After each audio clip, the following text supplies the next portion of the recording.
The midwife's hand stopped moving the moment she saw it. She had delivered more than 300 children in her 40 years of work. She had seen birthmarks shaped like rivers, like half-moons, like nothing worth noting. But she had never seen anything like this. A silver spiral, perfectly formed, sitting just below the baby girl's left collarbone, pulsing with a faint, cold light that had no business existing under the warm lanterns of the PAC's birthing room. The baby did not cry. That was the second thing wrong. Every child the midwife had ever caught in her hands had announced itself with noise. This one simply opened her eyes, gray eyes with silver at the center, unusually still for a newborn, and looked at the ceiling as if she already knew what it was. The midwife, whose name was Cora, wrapped the child quickly and stepped back from the bed. Behind her, Helena Voss lay exhausted against the pillows, one arm reaching out for her daughter. Helena's husband, Gareth Voss, stood near the window. He was a tall man with a square jaw, and the particular stillness of someone who had spent his whole life in charge of things and expected that to continue. "Let me see her," Helena said. Cora handed the baby over without meeting Helena's eyes. She watched the woman's face go through its changes. First the open bloom of love that every new mother wore, then confusion, then something harder and quieter moving in behind it, as Helena saw the mark on her daughter's collarbone. Helena touched it with one fingertip. The spiral pulsed once under her touch, like a second heartbeat. "Gareth," Helena said quietly. He crossed the room. He looked at the mark. He said nothing for a long time. "What is it?" he finally asked. Cora chose her words with care. "I have not seen its like before. Some children carry unusual marks. It may mean nothing." She knew, even as she said it, that she did not believe it. The mark was not random. It was deliberate in a way she could not explain. The way a signature pressed into wax was deliberate. It meant something. She did not know what. Gareth looked at his daughter's face, then at the mark. Then he stepped back from the bed, and in that single step, something closed behind his eyes that would not open again for the rest of that night. The baby's name was given 3 days later. Ilara. Chosen by Helena, accepted by Gareth without warmth or objection. The name was recorded in the PAC's birth register with a small mark beside it that Cora noticed when she completed the entry. The mark was in Gareth's handwriting. She did not know what symbol it was. She did not ask. The Voss PAC lived in the valley town of Greyfen, tucked between two long ridges of pine forest, far enough from the city to keep its old ways, and close enough to trade for what it needed. It was not the largest PAC in the region, but it was respected.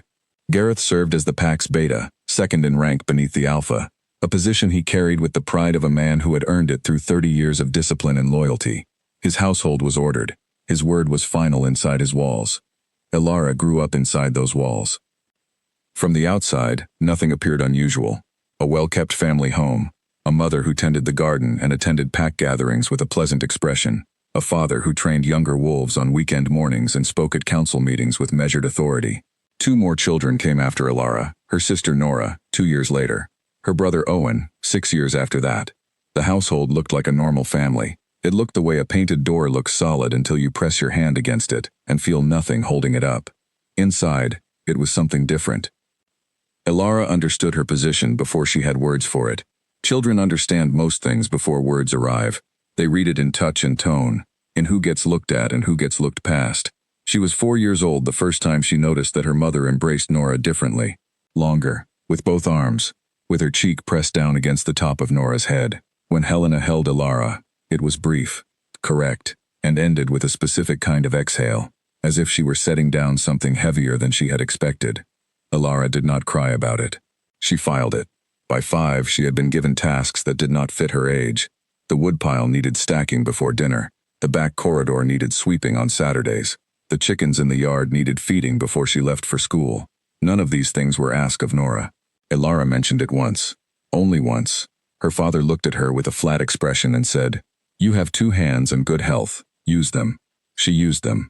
The birthmark was never discussed inside the house. This was not because it was forgotten. It was because it was known, the way a crack in a wall is known. Everyone understood it was there. No one wanted to press it and find out what it would do. At school, other children saw it when warm weather made her collar shift. Some asked. She said it was just a mark. Most accepted this. A few did not. "My mother says your mark means you came from something broken," said a boy named Ellis at school when she was 7. He said it with the easy confidence of someone repeating an adult's words and finding them useful. She says PAC children with strange marks come from families that did wrong. Ilara looked at him. She was small for her age. He was not. They both knew it. "Inai," she said. "Your mother told you to say that?" "She didn't tell me to, I just know." "Then you don't know it," Ilara said. "You only heard it." He had no answer. She walked away. She was 7 years old and already sorting the difference between knowledge and borrowed opinion, and already understanding she would need that sorting skill the way other people needed shoes. At home that evening, she asked her mother what the mark meant. Helena was at the kitchen counter, cutting vegetables with her back to the room. She did not turn around. "It doesn't mean anything," she said. "The children at school say it does. Children say many things." "You know what it means," Ilara said. "I can hear it when you talk about it." Helena's knife stopped for one moment, then it resumed. Her back stayed turned. "Go help Owen with his shoes," she said. Ilara went. She did not ask again. She understood that in her house there were two kinds of truth, the kind that was spoken aloud, and the kind that lived behind, turned backs and looked at the wall instead of at her. The birthmark pulsed on the night of every new moon. She discovered this at 8, lying awake in the narrow loft that had been hers since Nora was born, and her original room was reassigned. No one had asked her view of this change. The loft was small and cold in winter, with a ceiling low enough that she had to duck near the edges, and a single window that faced east, toward the long dark line of the Greywood forest. On new moon nights, the mark pulsed, not painfully, distinctly, the way a second heartbeat might feel if you had one sitting beside your real one, and something in the forest answered. She had no word for what the answer was. Not sound exactly, more like a shift in pressure, a settling, as if something large and calm had turned its attention toward her window and held it there for a few seconds before moving on. It did not frighten her. In a life where most things felt slightly wrong or slightly cold or slightly pointed away from her, this feeling of being attended to by something patient and immense felt, strangely, like the most honest part of her world. She started a journal, hidden under the loose floorboard in the loft, and she wrote down the dates and what she noticed each time. After 1 full year, the pattern was clear. Every new moon without exception. She began to wonder what lived in that forest. She began to wonder, quietly and with growing precision, what she was. The summer she turned 10, the pack held its annual bonding feast. 3 days of ceremony, shared meals, and the strengthening of ties between families in the Alpha's household. Every family attended. Children ran between the long tables while adults spoke.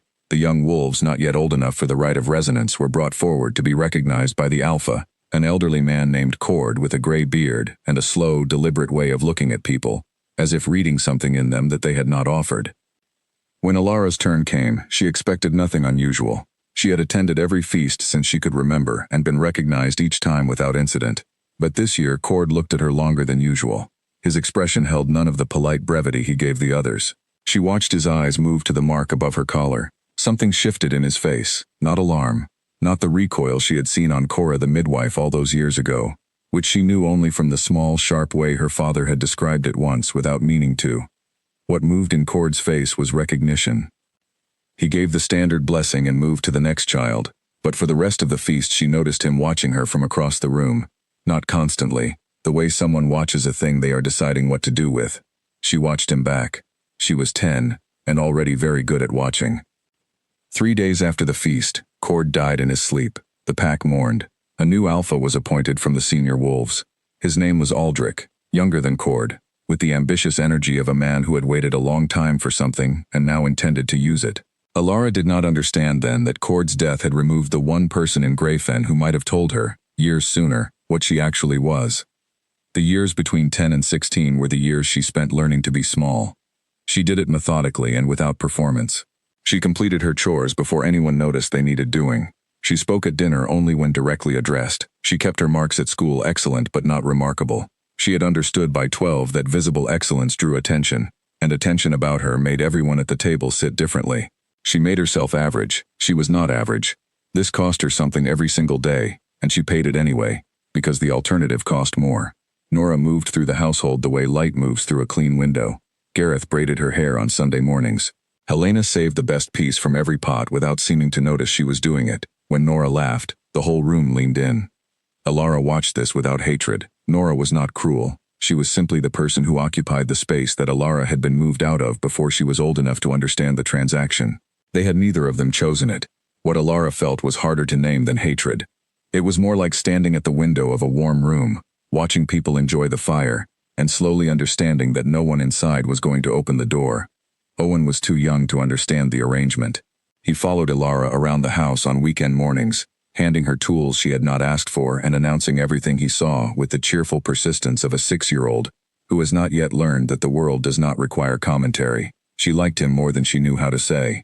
She read to him at night when no one asked her to. She taught him to write his name 3 weeks before school started so he would not feel behind.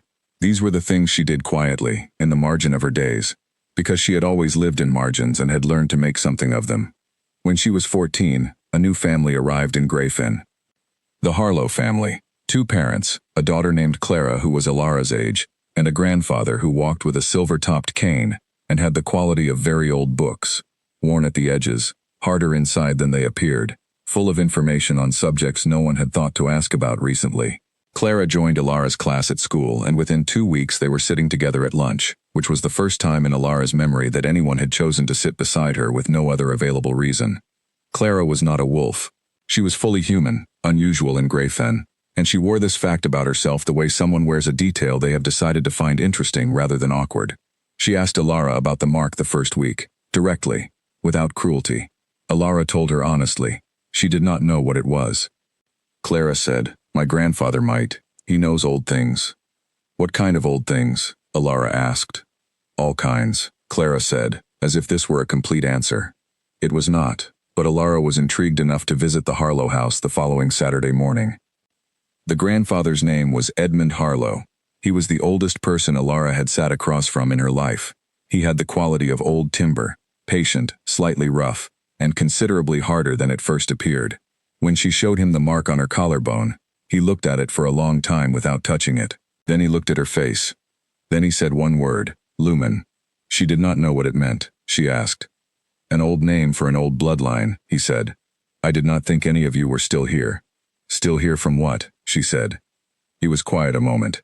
"There was a line of people, very old, who carried a particular kind of power, not the wolf soul your pack speaks of. Something older, something that could seal and unseal supernatural agreements, covenants, bonds between territories." He paused. They were not comfortable for people in power to be near. Power that can undo arrangements is rarely welcome by those who benefit from the arrangement staying done. "What happened to them?" she asked. "They disappeared," he said, "one by one, over a very long time, not always by accident." He studied the mark again. "You carry the mark. Whether you carry the rest of it is something only the right circumstances will show." She walked home that afternoon with a single word she could not use, and a question she could not answer. And she sat in her loft and looked at the dark line of the gray wood, and added the word to her hidden journal in careful letters, "Lumen." She had no idea yet what it would cost her. She only knew that for the first time in 14 years, someone had given her a word for the thing she was, and it was not the word her father would have used. Her father's word was curse. Edmund Harlow's word was bloodline. The difference between those 2 words was the difference between a life apologized for and a life belonging to someone. She did not yet know how to cross from one to the other, but she was 14, and she had already learned how to wait, and she had already decided, in the quiet and serious way of someone who has been preparing for a long time without knowing exactly what they were preparing for, that she was not going to spend another 14 years on the wrong side of that difference. She folded the journal closed, pressed the floorboard down, and went to help Owen with his reading before dinner. She would find the door. She had time. She had already learned how to wait. 3 weeks before Ilara's 16th birthday, the invitations went out for the rite of resonance. They were not paper invitations. The rite needed no formal announcement. Every wolf born in a given year simply knew this was the year. Every parent prepared. Every household understood what was at stake on the night when the young wolves of Greyfen would stand under the full moon and feel, for the first time with true clarity, the wolf soul that had been running quietly alongside them since birth. Some children caught flashes of it earlier, brief and disorienting. Most did not. The rite was the official meeting, conducted in the clearing north of Greyfen where this had been done for longer than anyone could reliably remember. Ilara had spent the 3 weeks before the rite telling herself it did not matter what happened. She had not convinced herself. She sat with Nora at the breakfast table the morning of the rite, eating without tasting anything, while Nora talked about the dress she intended to wear to the celebration afterward. Helena poured tea and smoothed the tablecloth and said the right encouraging things in the practiced way of a woman who had been saying the right things for so long that she had stopped checking whether she meant them. Gareth read from his council papers at the head of the table. Owen, still too young to attend the rite, had been promised a late dinner and a story as compensation for missing the excitement. "You're not eating," Nora said to Ilara. "I am," Ilara said. "You're moving food from one side of your plate to the other." "That counts," Ilara said. Nora laughed. It was a genuine laugh, warm without being unkind. Nora was not a mean person. She simply existed in a position that the household had arranged around her, without asking either of them. "Everyone feels it during the rite," she said. "That's the whole point. You don't have to do anything. It just happens." Ilara said nothing. She ate a spoonful of porridge and looked at the window, and thought about Edmund Harlow's word, which she had been carrying inside her chest for 2 years, like a stone she had not yet found a place to set down. Lumen. She thought about the sealed feeling she had noticed, over 2 years of careful self-examination, in the center of her chest. Not an absence, not an emptiness, something specific and deliberate, the way a locked room is not empty but full of something that requires a key. She thought about what happened if 19 young wolves felt their wolf souls wake up tonight, and she felt nothing. She had not told anyone about the bell sound. It had happened twice in the past year, both times at night, both times faint, like a sound heard through stone walls. A single resonant strike that started in the mark at her collarbone and moved outward through her chest and arms and the back of her skull, and lasted no more than 2 seconds before going still. She had written both dates in the journal. She had no explanation for either. She only knew that in both cases, after the bell sound faded, something in the distance had shifted. She felt it the way you feel a door open in a room you cannot see, because the air changes. Something had heard it. Something was out there. She did not tell anyone this either. The ceremony that evening gathered 19 young wolves in the clearing, arranged in a loose circle by age, eldest at the north position. A ceremonial fire burned at the center, fed with green pine branches that made the smoke heavy and pale.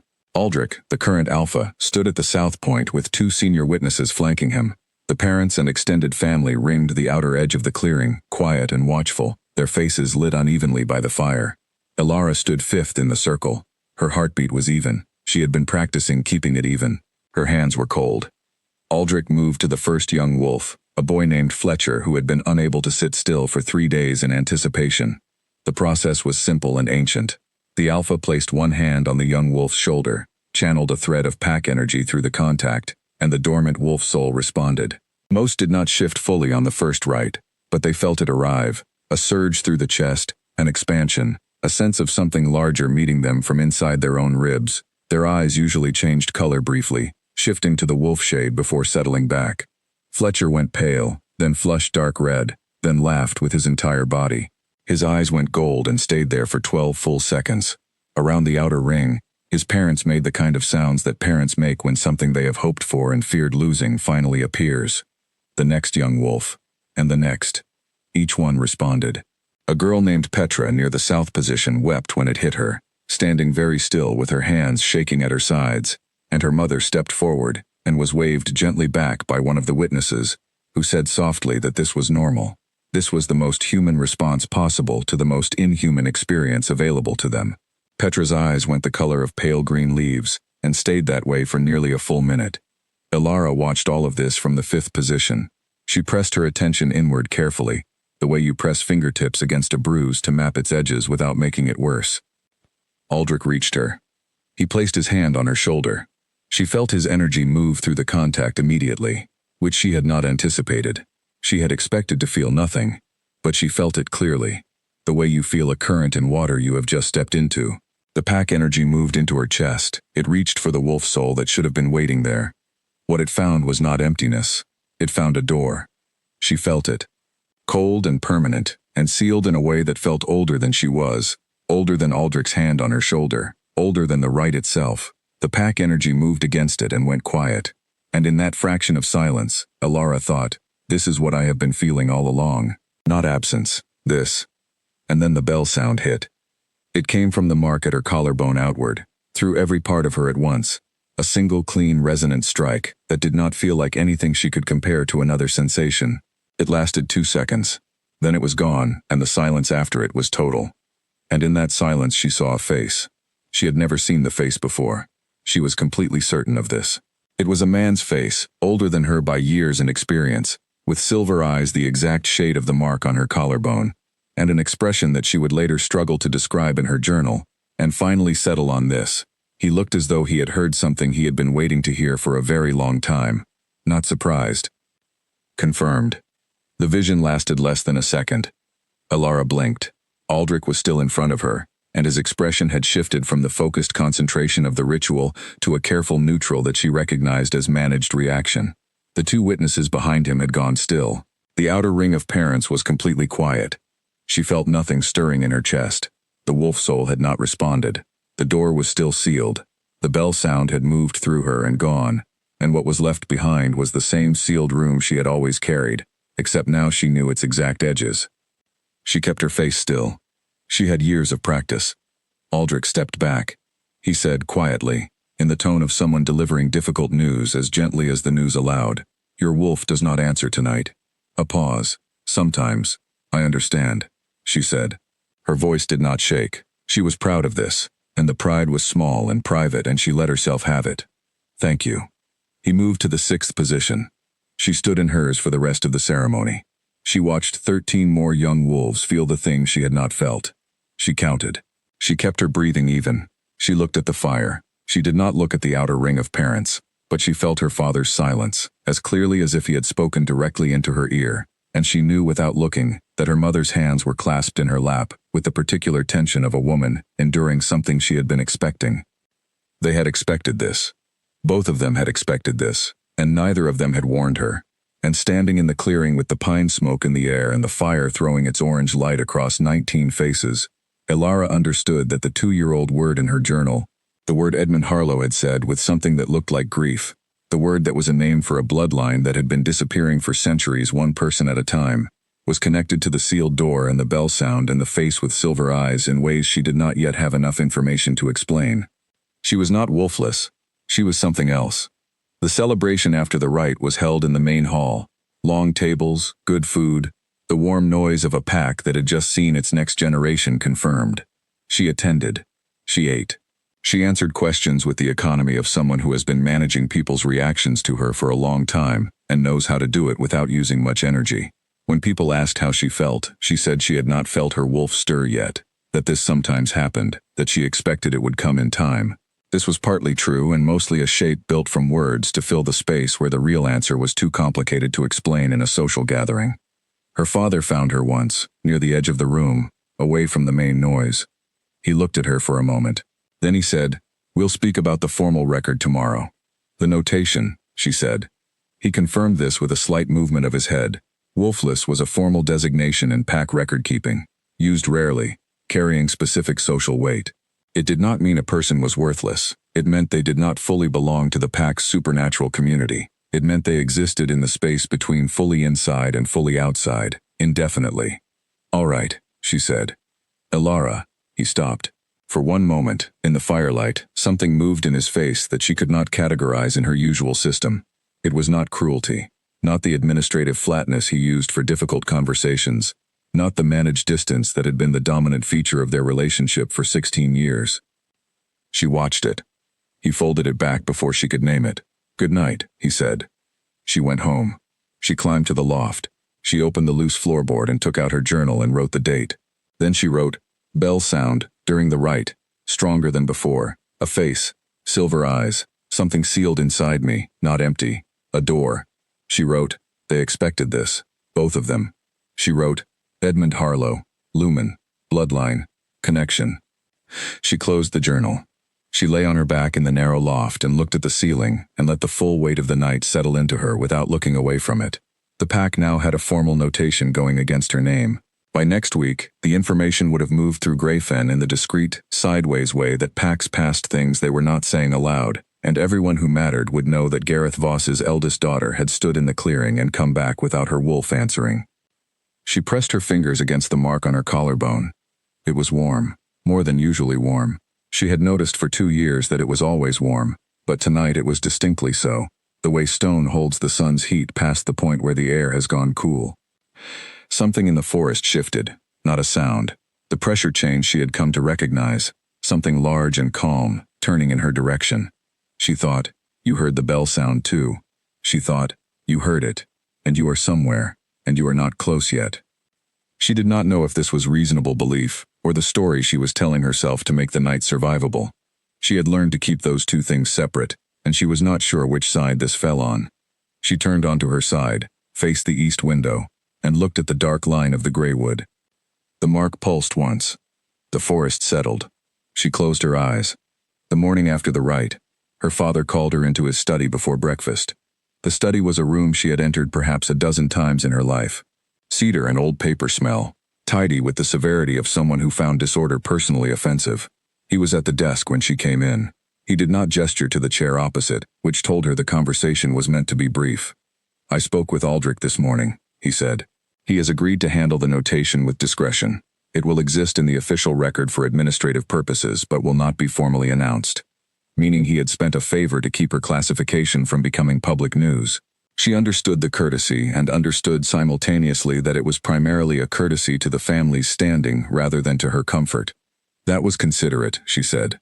He looked at her briefly, checking for tone. She had removed the tone. There was nothing to find.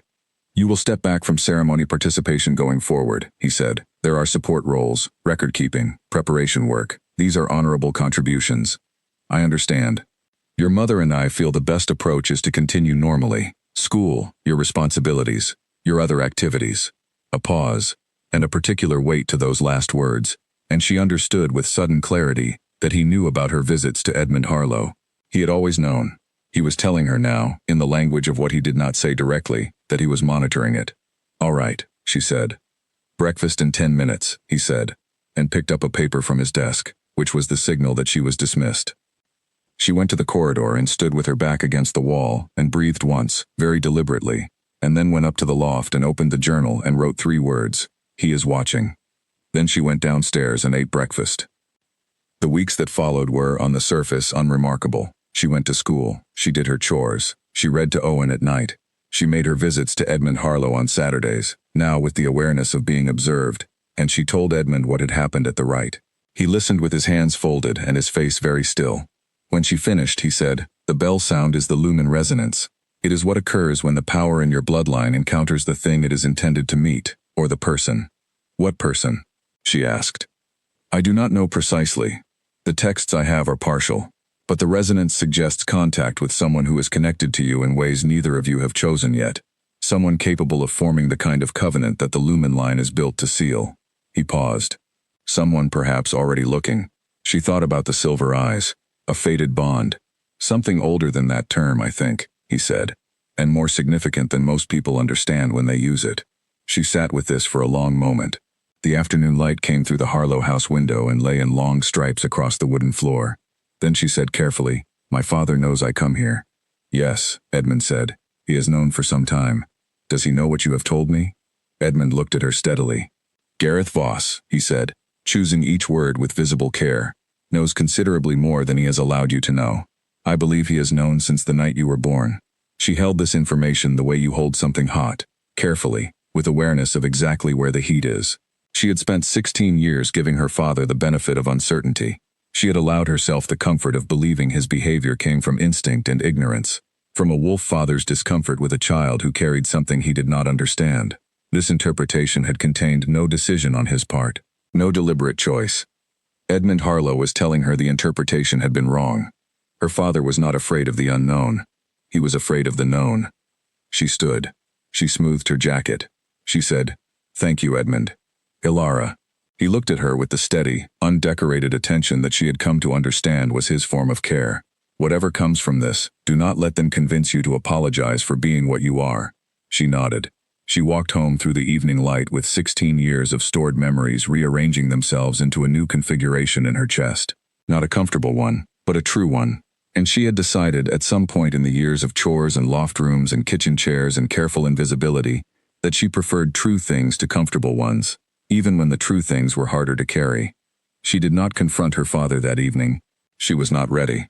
There was a difference between knowing something and having the ground under your feet solid enough to act on it. She did not yet have the ground, but she was building it, one word at a time, one Saturday visit at a time, one journal entry at a time.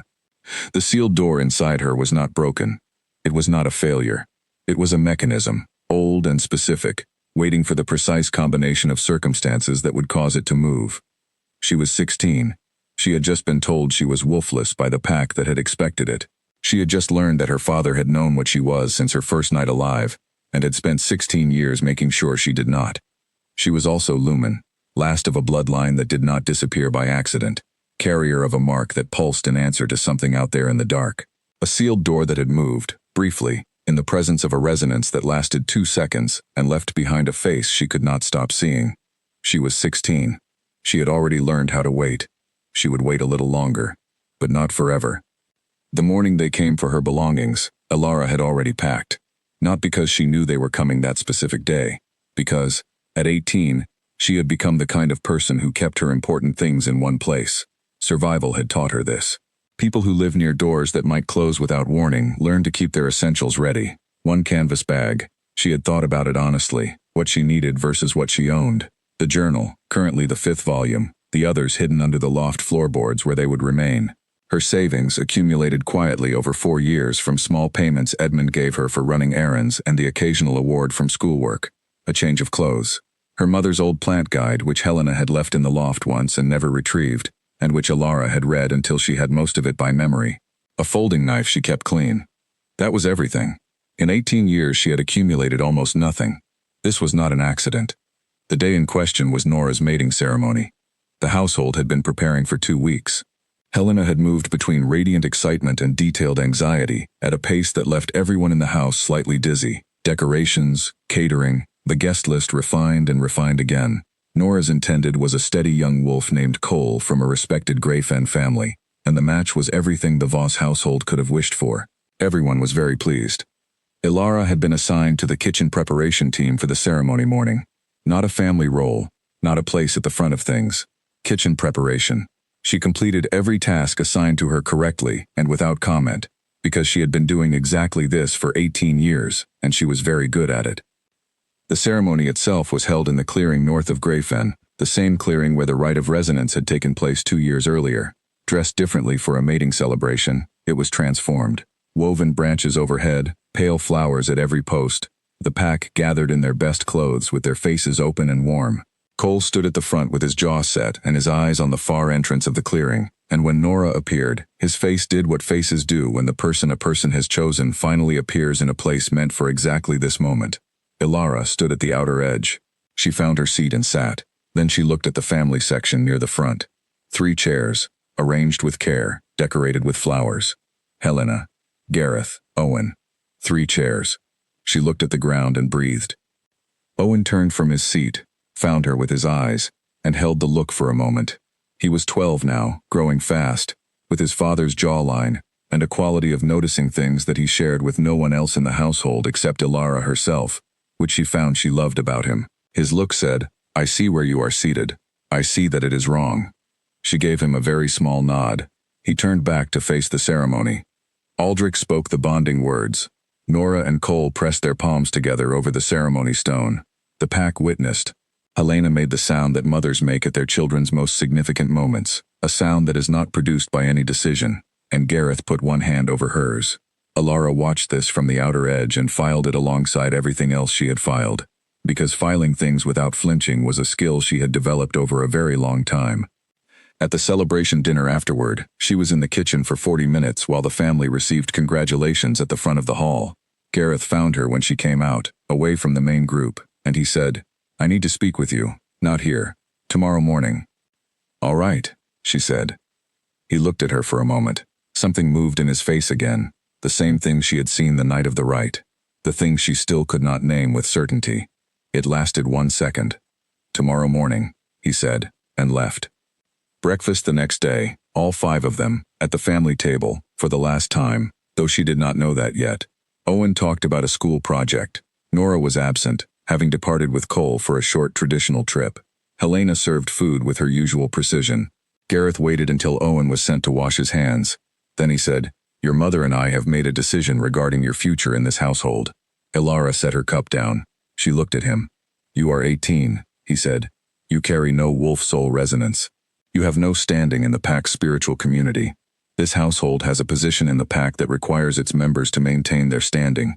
A wolfless adult in the family structure presents difficulties that we have been managing for 2 years, and that will only become more significant. You're asking me to leave. Ilara said. He held her gaze. Yes. Helena's hands were in her lap. She was looking at the table. Ilara breathed once, slowly. She thought about 2 years of the kitchen chairs at ceremonies, and 6 years of the loft room, and 12 years of the woodpile and the sweeping and the chickens, and Edmund Harlow saying, "He knew what you were from the night you were born." She said, "When?" 3 days, Gareth said. "We will provide a week's food provisions. You will not be prevented from crossing the pack border in the immediate period following." The phrase immediate period was doing a great deal of work. It was giving her a start, and quietly naming itself a deadline in the same breath. "I understand," she said. Ilara, her mother's voice, small. Helena looked up from the table, and Ilara looked at her, and Helena's face was doing the thing it had always done in Ilara's memory, the expression of a person who has chosen a direction, and is walking in it, in spite of something in her chest pulling elsewhere. She stopped. Whatever Helena had intended to say remained unsaid.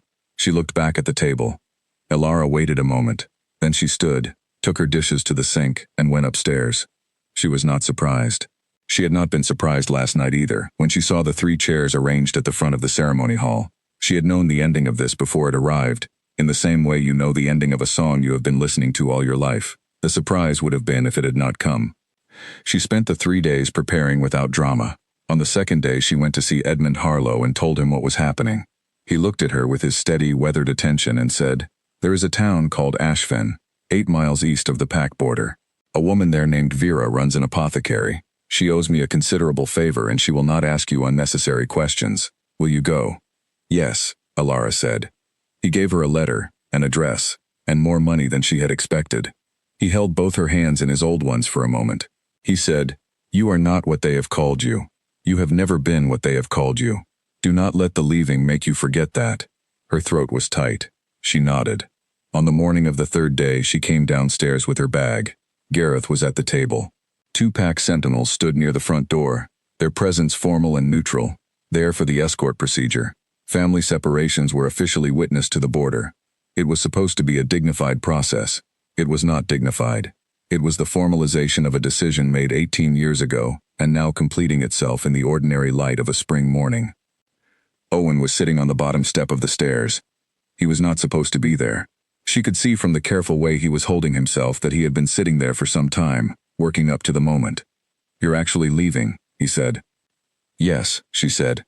"You're not coming back." She crouched down so she was at his level.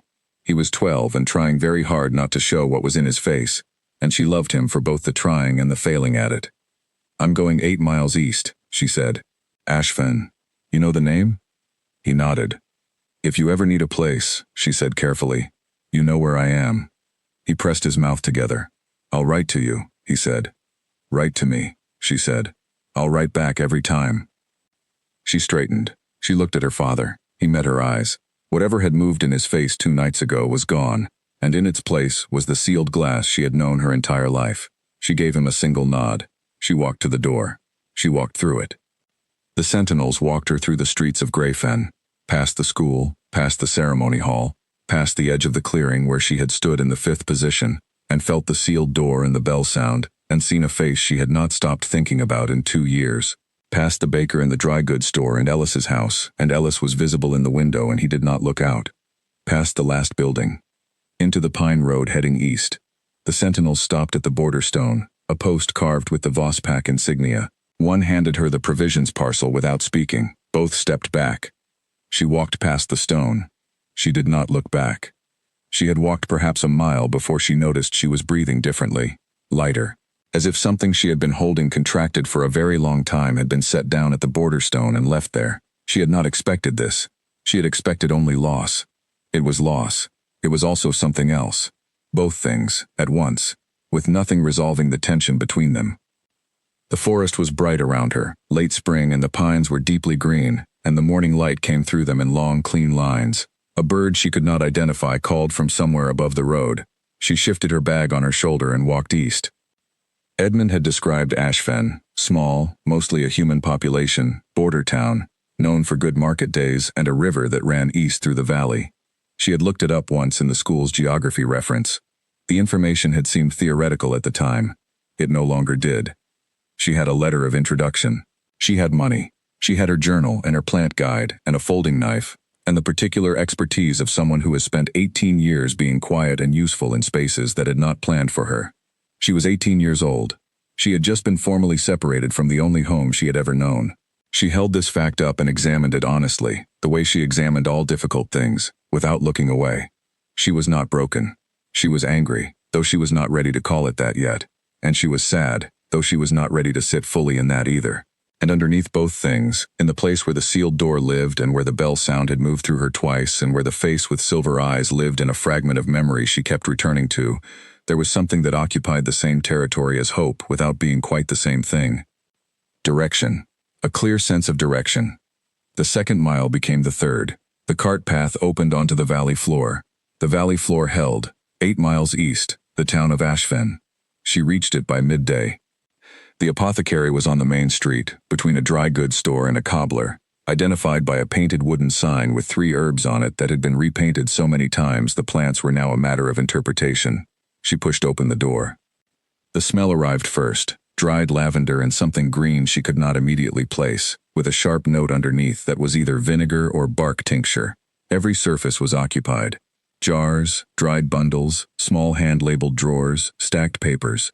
A gray cat on the highest shelf regarded her with the specific disdain of a cat who has watched many people come through a door and found them, as a category, unworthy. From behind a curtain at the back of the shop, door sticks at the bottom.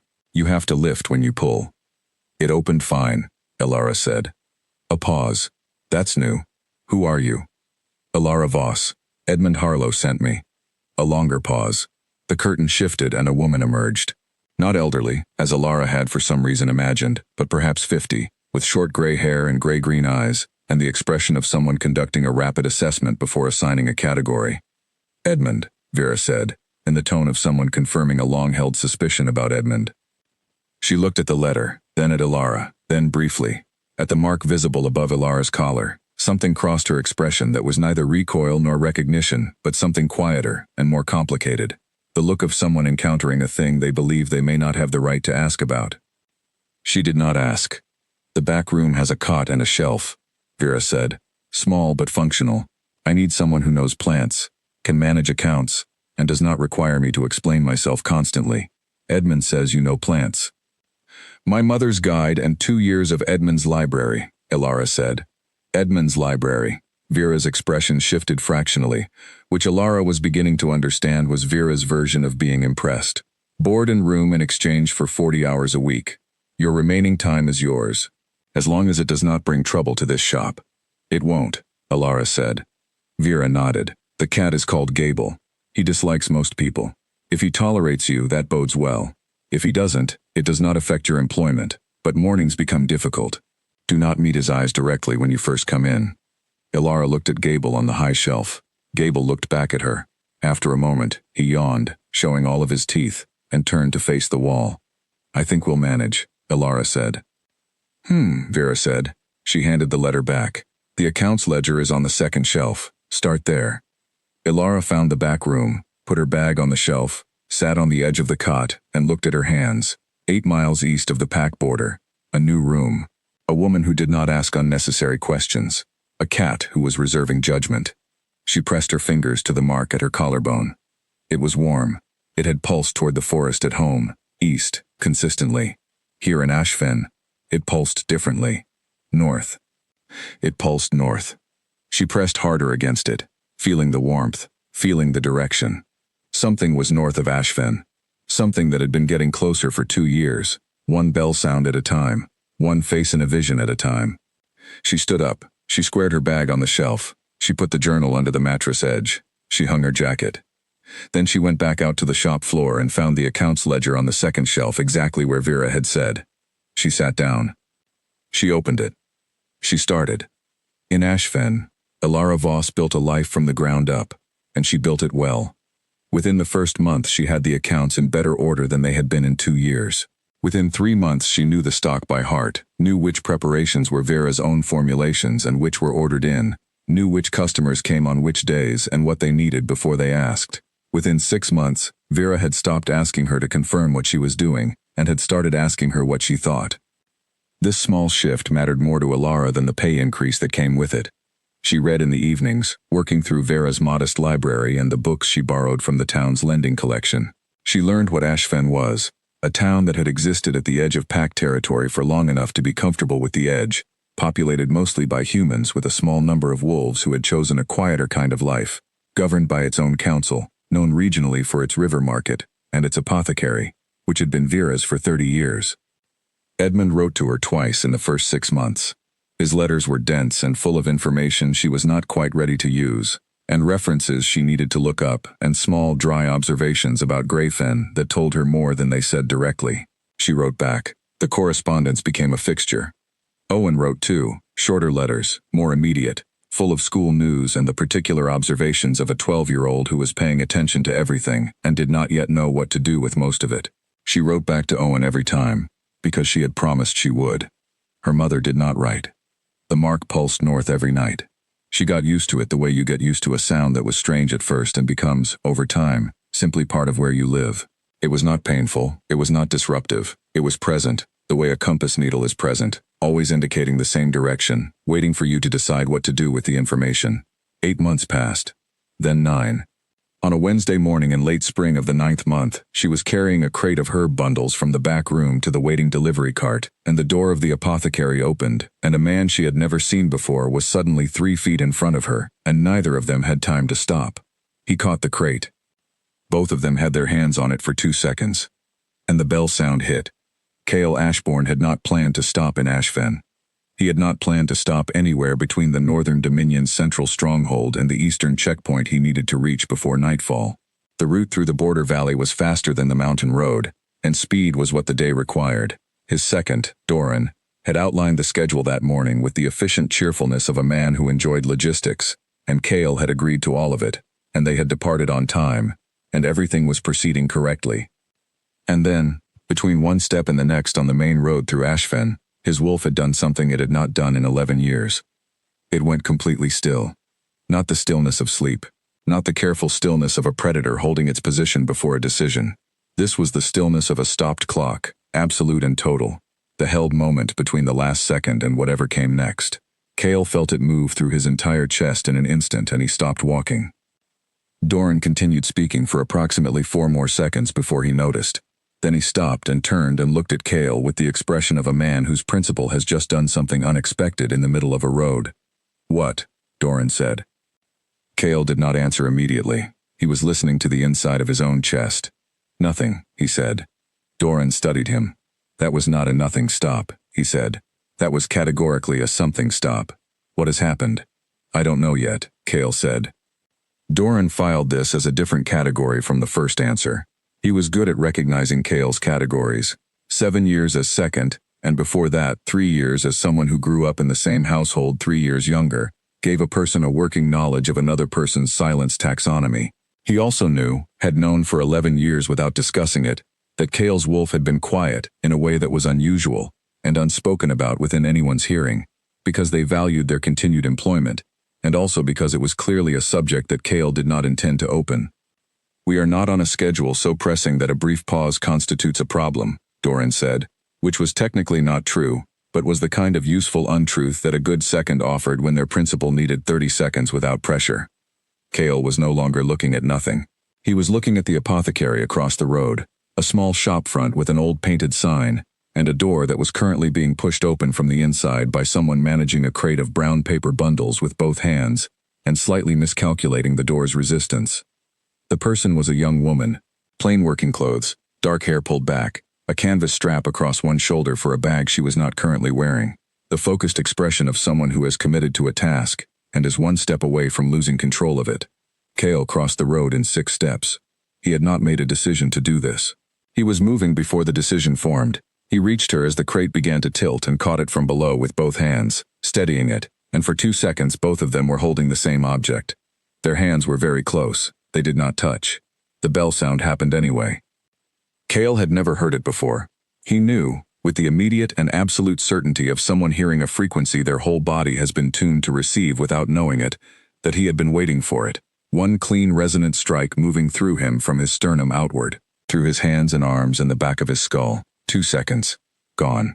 The silence after it was total. In the silence, his wolf, which had been still for 11 years, made a sound that Cale had no existing word for. Not aggression, not alarm, not territorial. Something older than all of those. Something that sounded like a door opening from the inside. The woman was looking at him. Gray eyes, silver at the center, and completely still. He recognized the quality of her stillness immediately. This was someone managing a significant internal event while standing on a public street in front of a stranger. She was doing it well. Better than he was doing it, probably. He was aware of this, and it mattered less than the fact that she had heard it. He was completely certain she had heard it. "Thank you," she said. Her voice was steady, the kind of steady that required practice. "You nearly had it," he said, which was not true. "I had it," she said. "It was a near thing, but I had it." He was still holding the crate. He registered this and did not put it down. "Where does it go?" he asked. "The cart at the end of the road," she said. She gave him a moment of assessment, rapid and complete. He had the impression she was deciding something. Then she said, "You can carry it if you want." He carried it. He set it at the cart where she indicated, and watched her check each bundle. Nothing damaged. She looked up at him when she was done, and he looked back, and he thought, "I have been looking at people for 32 years with reasonable attention, and I have not looked at anyone the way I am looking at her right now." He thought, "That is a problem I am going to have to examine later." He thought, "I may not be capable of examining it later because I am not entirely sure I am going to be able to look away." "My name is Cale," he said. She considered this. He could see her noting the single name. No title, no affiliation. "Ilara," she said. "You work at the apothecary?" "I do." "What is it like?" This was not a strategic question. It was the first question that came to him that did not require him to explain what was happening in his chest, which he was not yet prepared to do in a public street in a border town. She looked at him with the patience of someone who has heard many opening questions and understands what they are doing. "It smells like dried lavender and something I believe is cedar bark," she said. "The accounts were in poor condition when I arrived. The cat has opinions about most things." "Does the cat have opinions about you?" "He tolerates me," she said. And there was something in the corner of her mouth that was not quite a smile, but was the place a smile might come from if given sufficient reason, which is apparently unusual. "That sounds like a meaningful distinction," he said. "He seems to think so," she said. She adjusted the strap of her empty bag. She was about to go back inside. He had approximately 4 seconds. He said, "We'll need supplies before we continue east. Does the shop carry dried goods in addition to medicines?" She looked at him with the clear eyes of someone who is aware that this question is doing more than one thing. "Some," she said. "Come by this afternoon and I'll have a list of what's in stock." "This afternoon," he said. "Thank you." She nodded and went back across the road and through the apothecary door, and he stood at the delivery cart and watched her go, and thought about the 11 years his wolf had been still, and the 2 seconds it had taken for that to end. Doran appeared at his left shoulder. "Supplies," Cale said, before Doran could begin. "We were thoroughly supplied at the start of this journey," Doran said pleasantly. "We may have overlooked some things.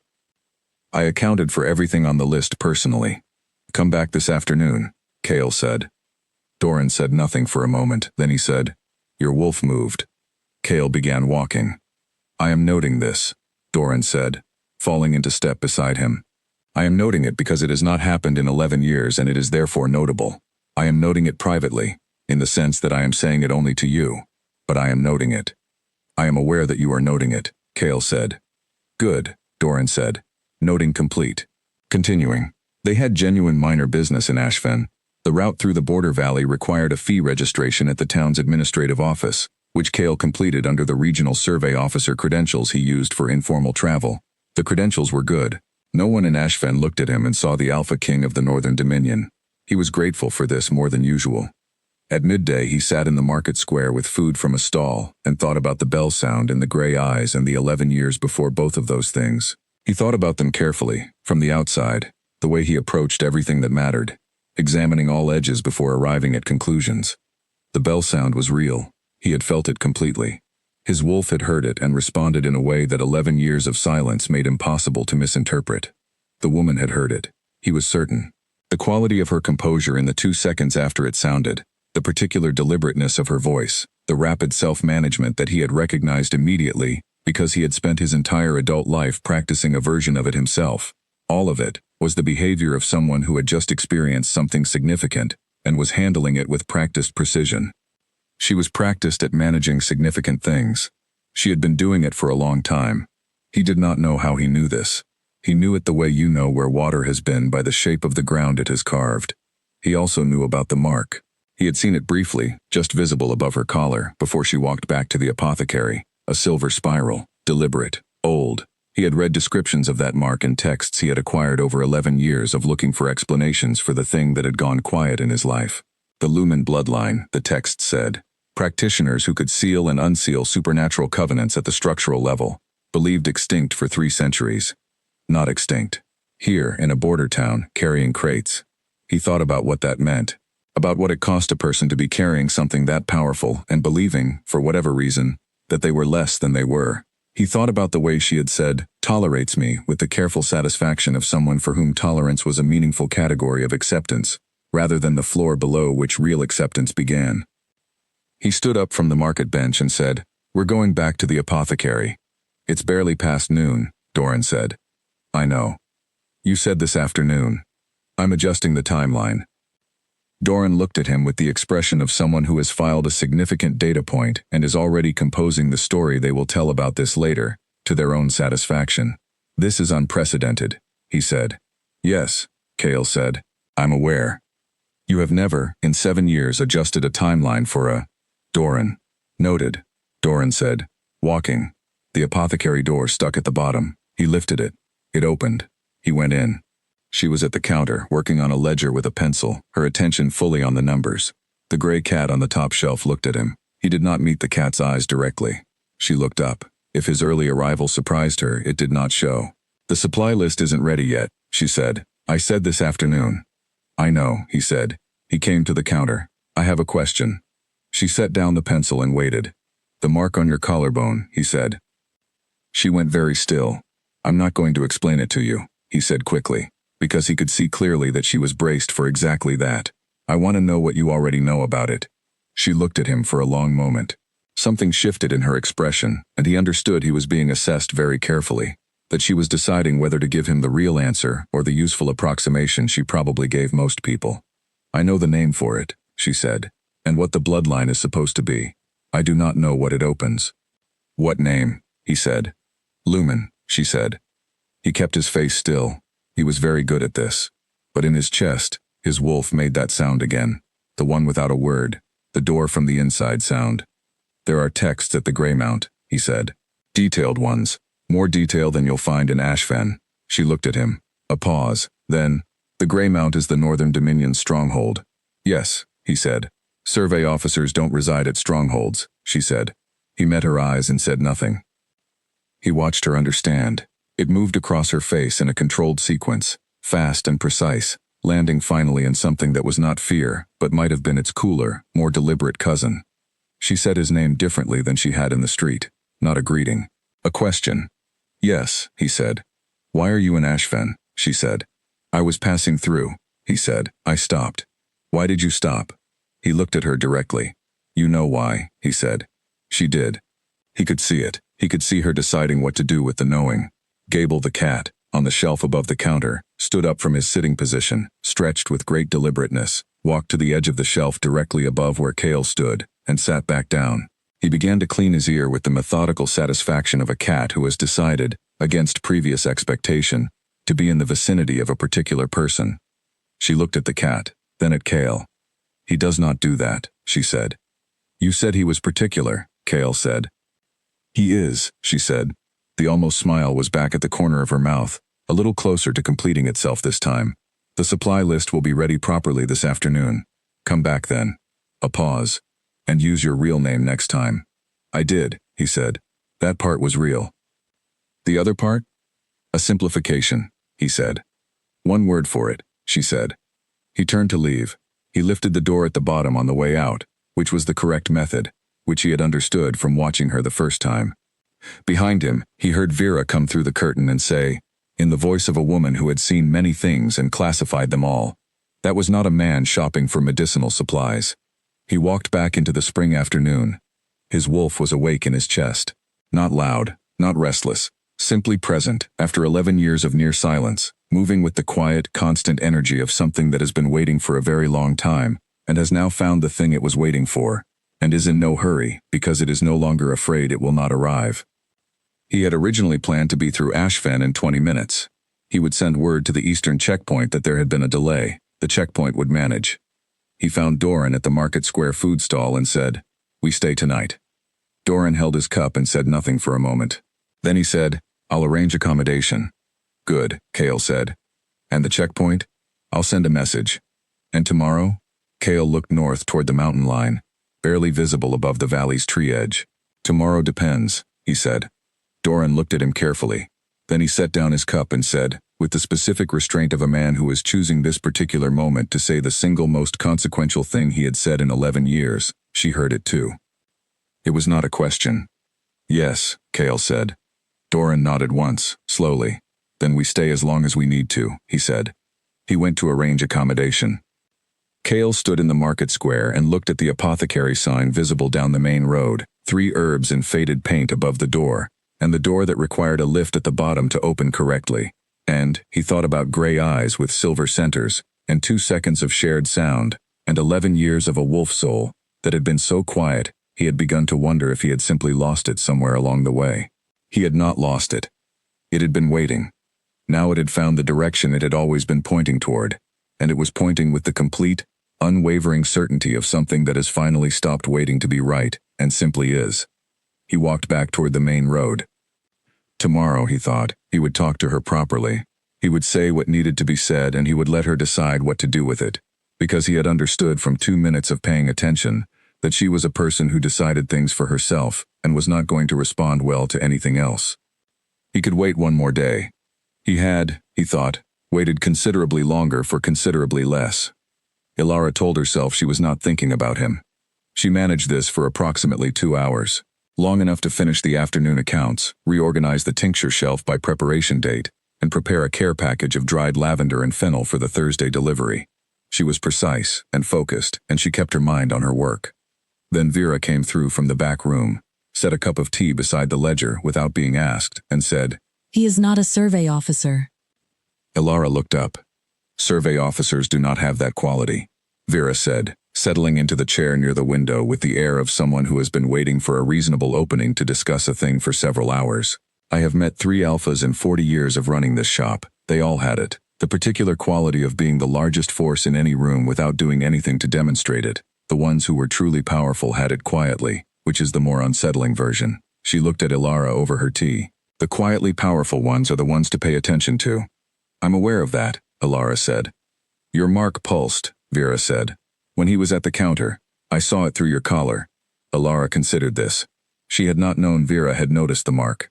She had not hidden it, but she had not announced it either, and Vera had never mentioned it in 9 months, which Ilara had come to understand was Vera's particular form of respect. She noticed everything and said only what was necessary and left the rest as private as the person needed it to be. "It did," Ilara said. "It pulsed toward him." "It did," Ilara said again. Vera was quiet for a moment. Then, "Edmund told me one thing when he sent you here," she said. "He said you carried old blood, and that you would understand what it meant when the right circumstances appeared. He did not describe the circumstances." She looked at the apothecary door. "But he sent you north. To me. In Ashfen." She set her cup down. "There is nothing in Ashfen relevant to old bloodlines. What is relevant is 8 miles west in one direction and 40 miles north in the other." Ilara said, "He told me who he is." Vera looked at her. "He didn't say the title," Ilara said, "but he offered me access to texts at the Greymount. I asked directly. He confirmed it." "Cale Ashbourne," Vera said. "Alpha King of the Northern Dominion." "Yes," Ilara said. Vera looked at the ceiling briefly, and Ilara got the impression of a private conversation being held with Edmund Harlow, who was not present, regarding the chain of events Edmund had apparently set in motion 2 years ago when he pointed a girl with a lumen mark north to a border town within reach of a man with silver eyes. "What do you intend to do?" Vera asked. Ilara had spent the 2 hours of focused accounting thinking about exactly this, even while telling herself she was not thinking about it. She had made 3 decisions. Be direct, be honest. Do not adjust herself to fit around someone with authority over her ever again. "He comes back this afternoon," she said. "We talk. Whatever happens next, I decide. Not the mark, not the bloodline, not whatever forces have been arranging things from a distance. Me." Vera looked at her for a long moment with the expression she used when she was assessing whether a person had the spine for a situation. Then she nodded. Once. Good, she said. Drink the tea before it goes cold. He came back at 2:30. The door stuck at the bottom. He lifted it correctly. He came in with the tall man she had seen on the street the day before, who went immediately to the dried herbs section and became very focused on the rosemary, which was clearly a performance, and which she chose not to acknowledge. Cale came to the counter. She had made a decision about this conversation. She was going to say the true things without ornament, and she was going to watch how he responded to them, and she was going to make her judgment based on that. You came back at the right time, she said. I said I would. You said this afternoon. It is this afternoon. Yes. She folded her hands on the counter. Tell me what you felt on the street yesterday when we both had the crate. He looked at her. He did not reach for a managed version of the answer. He said, My wolf has not moved properly in 11 years. Yesterday, before I even reached you, it went still in a way I had not felt before, and when we were both holding the crate, I heard a sound. A bell, she said. Yes, I have heard it twice before, she said. Faint, distant, not like yesterday. No, he agreed. Not like yesterday. She pressed her fingers lightly against the mark through her jacket. I know what I am, she said. The name for the bloodline, what the power is supposed to do. What I have not known is the full shape of it, and I have not known what it means when the resonance occurs. She looked at him steadily. You said there are texts at the Greymount. Yes, he said. What do they say about the resonance? He held her gaze. That it happens once, he said, between two specific people. That it is not a general capacity. That it does not repeat or transfer. She absorbed this. And when it happens? The texts describe a covenant, he said. The lumen power, when it resonates with its counterpart, can form a bond that is different from a standard fated bond. Older, more structurally significant. He paused. I have spent 11 years reading everything I could find about the lumen bloodline. I was looking for explanations for what happened to my wolf.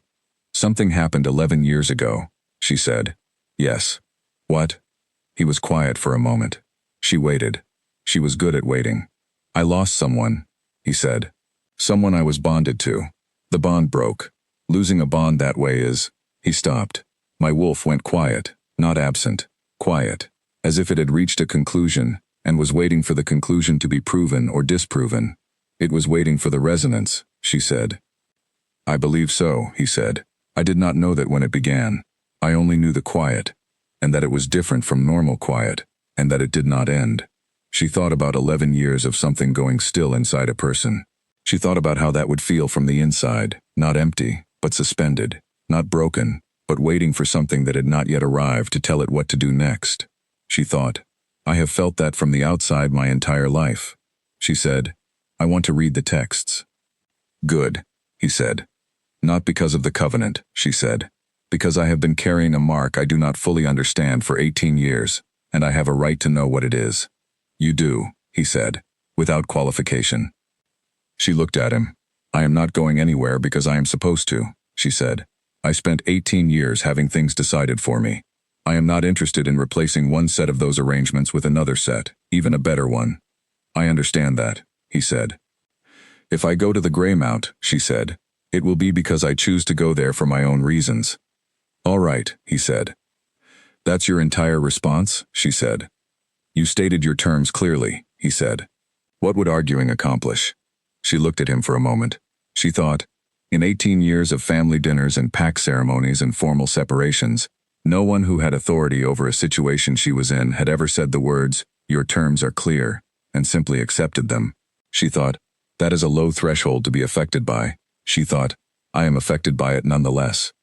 I need to speak with Vera, she said. I cannot leave without arranging the shop. She needs someone who knows the accounts and the stock and the supply schedule. Of course, he said. How long are you in Ashfen? He looked at her with the quality she had started to recognize, complete, unhurried attention. As long as you need, he said, simply, as if this required no negotiation. She said, I'll speak to Vera today. Come back tomorrow morning. I'll be here, he said. And use your name, your actual name. Cale is my actual name, he said. The other part is a title I carry. The name belongs to me. She thought about this distinction, a name that belonged to a person as opposed to a title they carried. She understood the difference. Tomorrow morning, she said. He left. The door required the lift. He gave it, correctly, from memory. Vera came through the curtain before the doorbell had finished ringing. "The Alpha King of the Northern Dominion," she said. "Yes," Ilara said. "Who has not had a paired companion for 11 years, Vera said. "Also yes. And he came back early." "He did." Vera looked at her. Then she said the thing Ilara had not expected. "My niece Clara has been wanting to learn this shop for 2 years. She is more than capable. Go." Ilara looked at her. "Vera." "I am not sentimental," Vera said firmly. "I am practical. You have spent 9 months building a small and careful life here, and that is admirable. And it is also a holding position, not a destination. You have a sealed door to open. The texts that tell you what is behind it are north of here." She picked up her tea. "Go north, read what needs to be read, understand what you are. And if the understanding leads somewhere complicated," Ilara said, "then you handle it on your terms," Vera said. "As you said." Ilara stood in the doorway of the back room and looked at the cot and the shelf and the accounts ledger and the cat hair on the blanket and thought, "I built something here. Small and real and mine." She was not leaving because someone was pushing her out. She was leaving because the door she had been carrying sealed inside her chest for 18 years was telling her that what she needed to understand about herself was not in Ashfen, and she had decided she was done carrying things sealed. She packed her bag. She was better at packing now than she had been 9 months ago. She owned more too. 3 sets of clothes, a second journal, a book of botanical reference that Vera was formally gifting her insisted upon, the folding knife, the cedar bark preparation from the back shelf. She completed the Thursday accounts. She wrote a note for Clara about the supply schedule. She labeled the tinctures she had prepared in the last 3 days and put them in order on the shelf. In the morning she was ready when Cale arrived. He came at 8, and the door lifted correctly on the first try, and he looked at the bag on the counter beside her and at her face. "Ready?" he said. "Ready," she said. The tall man, Doran, was outside on the road. He greeted her with the direct, unhurried attention of someone who had decided to treat her as a person worth treating with care, and she found, in the unexpected way of receiving a small kindness you had not anticipated, that this mattered to her. They walked out of Ashfen on the northern road, the 3 of them, into the valley beyond the town, with the spring morning going gold in the pine canopy above them, and the mountains showing themselves in the north, through gaps in the trees, and the mark at her collarbone doing something she had not felt it do before, pulsing not toward the gray wood or toward north as a direction, but steadily, warmly, with the quality of something that has been pointing toward a destination for a long time, and knows it has finally begun to move toward it. She walked. She kept pace without effort. She did not perform comfort or distance. At the 3rd mile, when Doran had fallen behind to consult something in his notes, Cale said, "The Greymount is large. You will get lost twice in the first week." "I have a good spatial memory," she said. "Everyone says that," he said. "I mean it." "So did they," he said. She looked sideways at him. The almost smile was present in his face, the one that built to a certain point and then stayed there, and she had already started cataloging when it appeared and when it did not. "I'll be lost once," she said. "As a compromise." "Twice," he said. "The East Corridor alone accounts for 1. "What's in the East Corridor?" "Records rooms," he said. "They connect to 3 other corridors that all look identical. Everyone goes in once and comes out confused." "I will find the pattern," she said. "The pattern is that there is no pattern," he said. "It was built that way deliberately." "By whom?" she asked. He was quiet for a moment, a longer pause than the conversation seemed to warrant. "The original builders," he said. "The Greymount is older than the Northern Dominion. The records room section is the oldest part of the structure." She filed this. She looked ahead at the mountain line growing larger through the trees. "What was it before the Northern Dominion?" she asked. He glanced at her. "Something different," he said. "I'll show you what the texts say when we get there." She held the almost smile she was not quite producing and kept walking. She thought, "There is something he is not telling me yet because he wants me to see it rather than be told it." She thought, "I am going to find out what it is, and I am going to find out why the East Corridor was built the way it was, and I am going to understand the sealed door completely." She had been waiting 18 years. She was very good at it. She could wait another few miles. The message arrived before dawn. Doran brought it to Cale's room in the Ashfen Inn, with his usual courtesy knock and an expression that said the message itself would explain why he was doing this at an hour when most people were still asleep.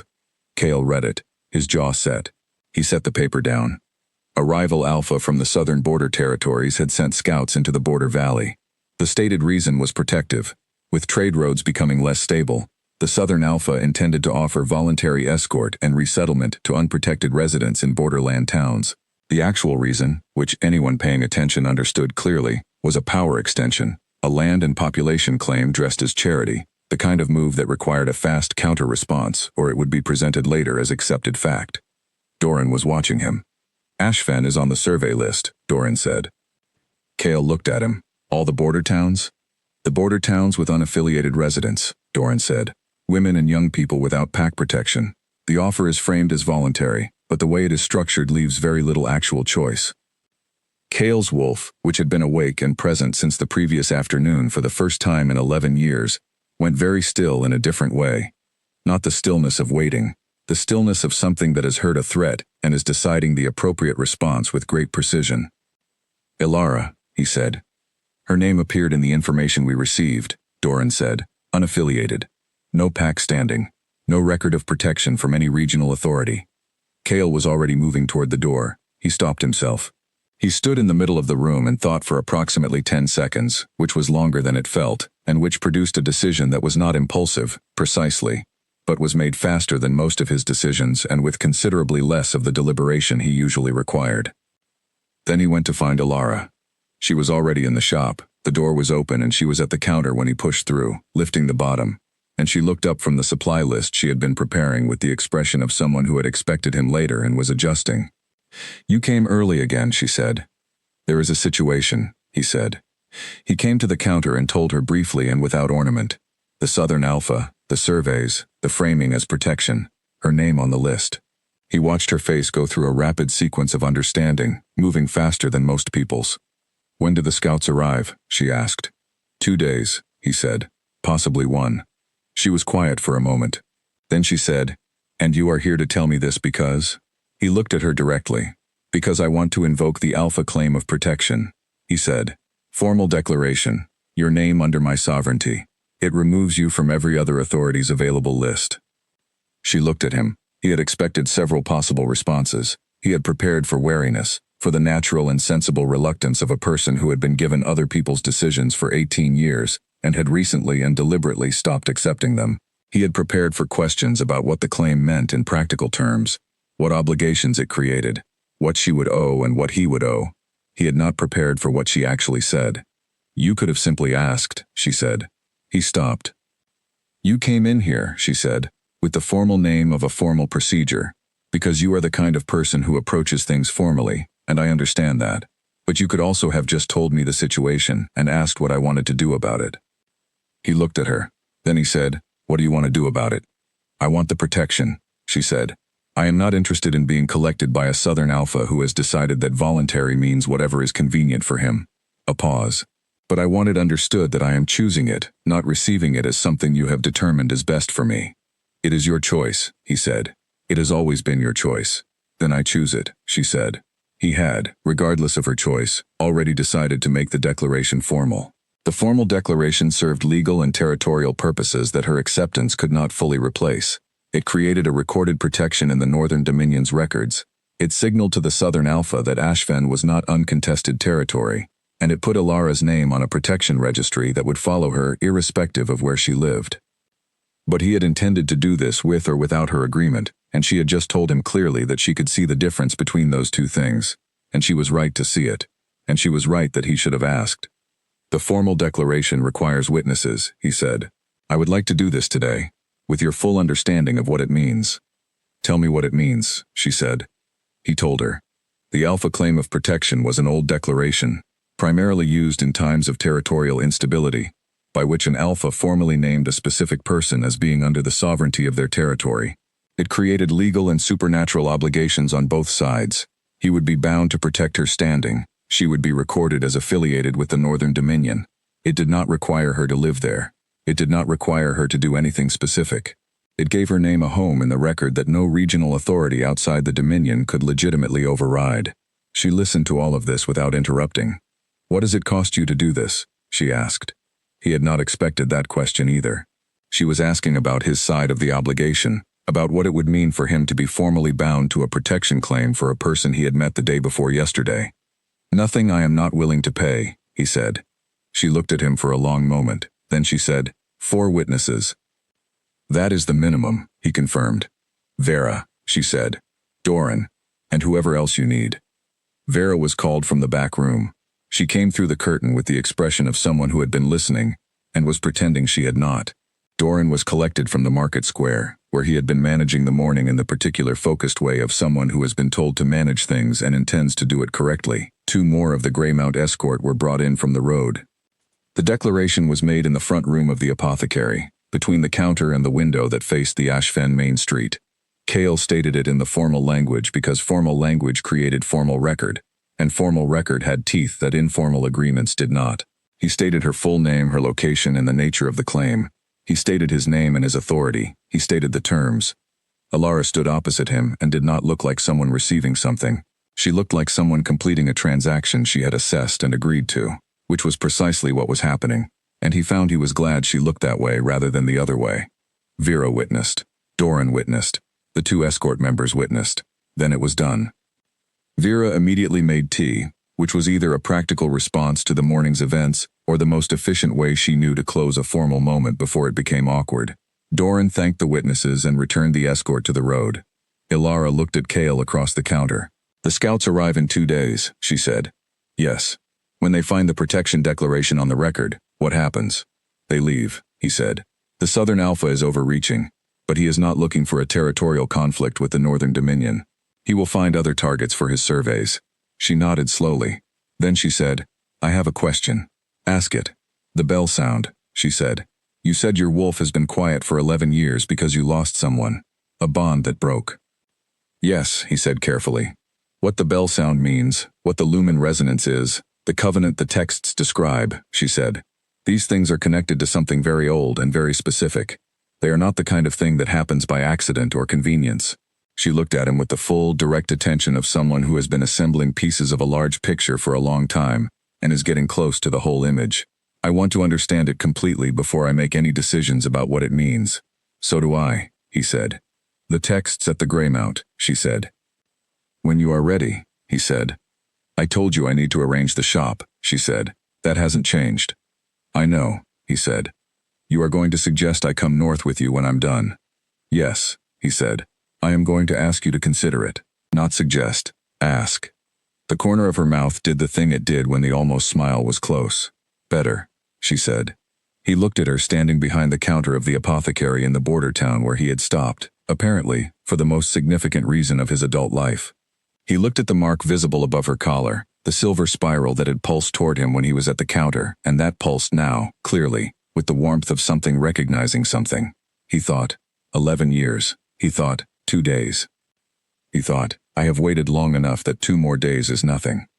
The scout situation is managed, he said. I'll stay in Ashfen until you're ready. How long is too long, she asked, from your side. There is no too long, he said, and he meant it in the full sense of the words, not as reassurance but as fact. His wolf, which had been quiet for 11 years, had found what it had been waiting for. It was not going anywhere. It was not interested in timelines. She looked at him and he thought she understood this, the full weight of what he was saying, and he thought she found it both significant and slightly difficult to know what to do with, which was a reasonable response. 3 days, she said. Give me 3 days to properly set up the transition here. 3 days, he said. She nodded once. She picked up the supply list she had been working on when he came in. The Thursday delivery still needs to go out, she said, and I have to speak to Clara about the rosemary preparation process, which is more involved than it looks. He had no opinion about rosemary preparation. He said, I'll be here. He left the apothecary, lifted the door correctly on the way out, and stood on the Ashfen Main Street in the late morning light, and breathed the cool air and felt his wolf moving in his chest with the steady, unhurried certainty of something that has crossed a threshold it will not cross back. Doran appeared beside him. She accepted, Doran said. On her own terms, Cale said. Doran nodded. Good terms, he said. Yes, Cale said. They were. They walked back toward the inn, and Cale thought about the texts at the Greymount and the sealed room in the lower levels that Sereth had written to him about 2 years ago, and that he had not been able to open, and he thought about the spiral mark on the apothecary door that was not the apothecary's sign, but was the mark at Alara's collarbone rendered in paint, which Vera had put there years ago apparently, and which now felt less like coincidence and more like a very long road that had been pointing at this town from two directions for a very long time. He thought, she will find what she needs in that room. He thought, she will understand what she is, fully, and it will be considerable, and she will handle it exactly the way she has handled everything else. He was looking forward to watching her do it. 3 days, then north. Then the room below the Greymount. Then the truth of it, all of it, spoken where it could be heard. He had waited 11 years. 3 days was nothing. The Greymount told you what it was before you could see it. Ilara noticed the change in the air at the second day of travel, a quality of old stone and deep-rooted cold, the atmospheric signature of something that had been standing in one place for so long it had stopped being a thing and started being a condition of the landscape around it.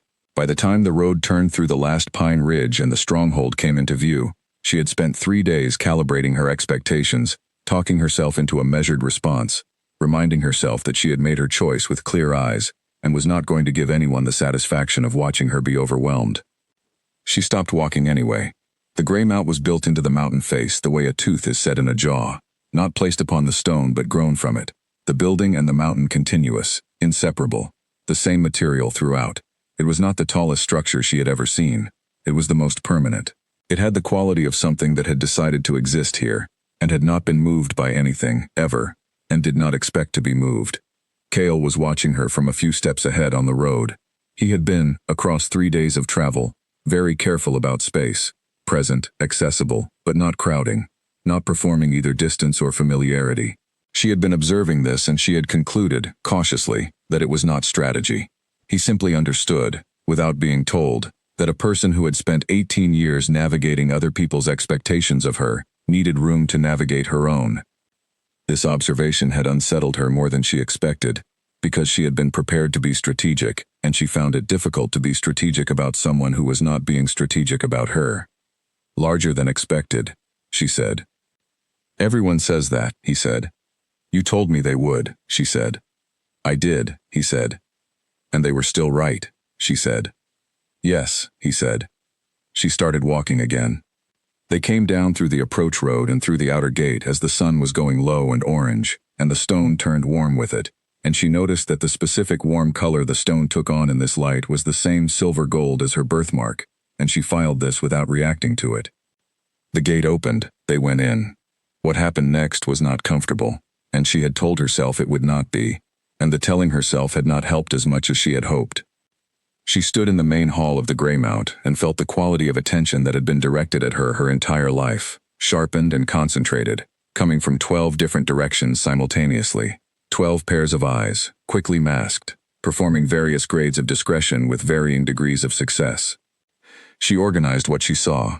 3 categories. She had always worked in categories. It was how she made sense of large amounts of conflicting information quickly. The first group, professionals doing their jobs. A court has people whose function is to assess new arrivals for risk, particularly unexpected ones in the Alpha's direct company. She understood them. They were not personal about it. The second group, people who looked at her with the particular quality of those who believe a thing should not have survived to be where it currently was. Not cruelty. The version of discomfort that comes from an expectation being violated. Wolfless women from border towns did not arrive at the Greymount in the Alpha King's company. She was a violation of an expectation, and she could feel the discomfort of that in the room.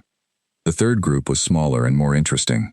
The court healer, Mira, a woman with gray-streaked hair and a direct way of looking that Ilara recognized immediately as the look of someone who assessed everything through a practical lens and reached conclusions faster than most. A younger official managing records who watched her with genuine curiosity. And, at the far end of the hall, standing very still against the wall, an old man. Very old. Older than Edmund Harlow, which she had not thought was possible.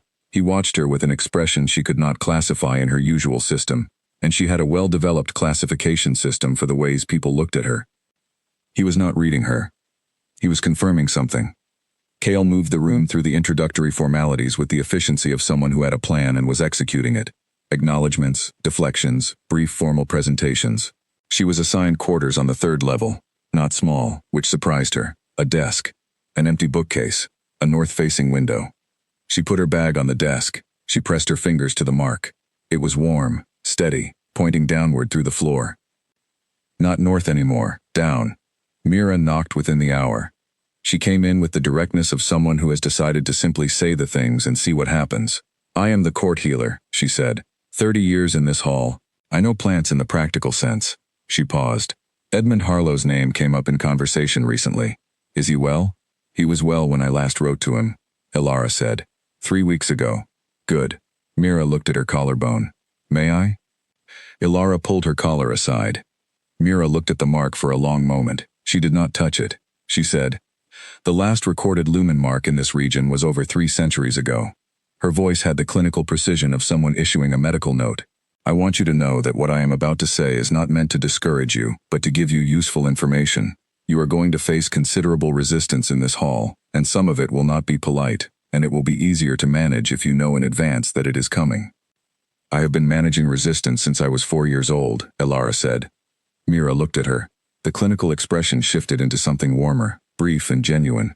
Good, she said. That will help enormously. She turned to leave. Then, dinner is at 7.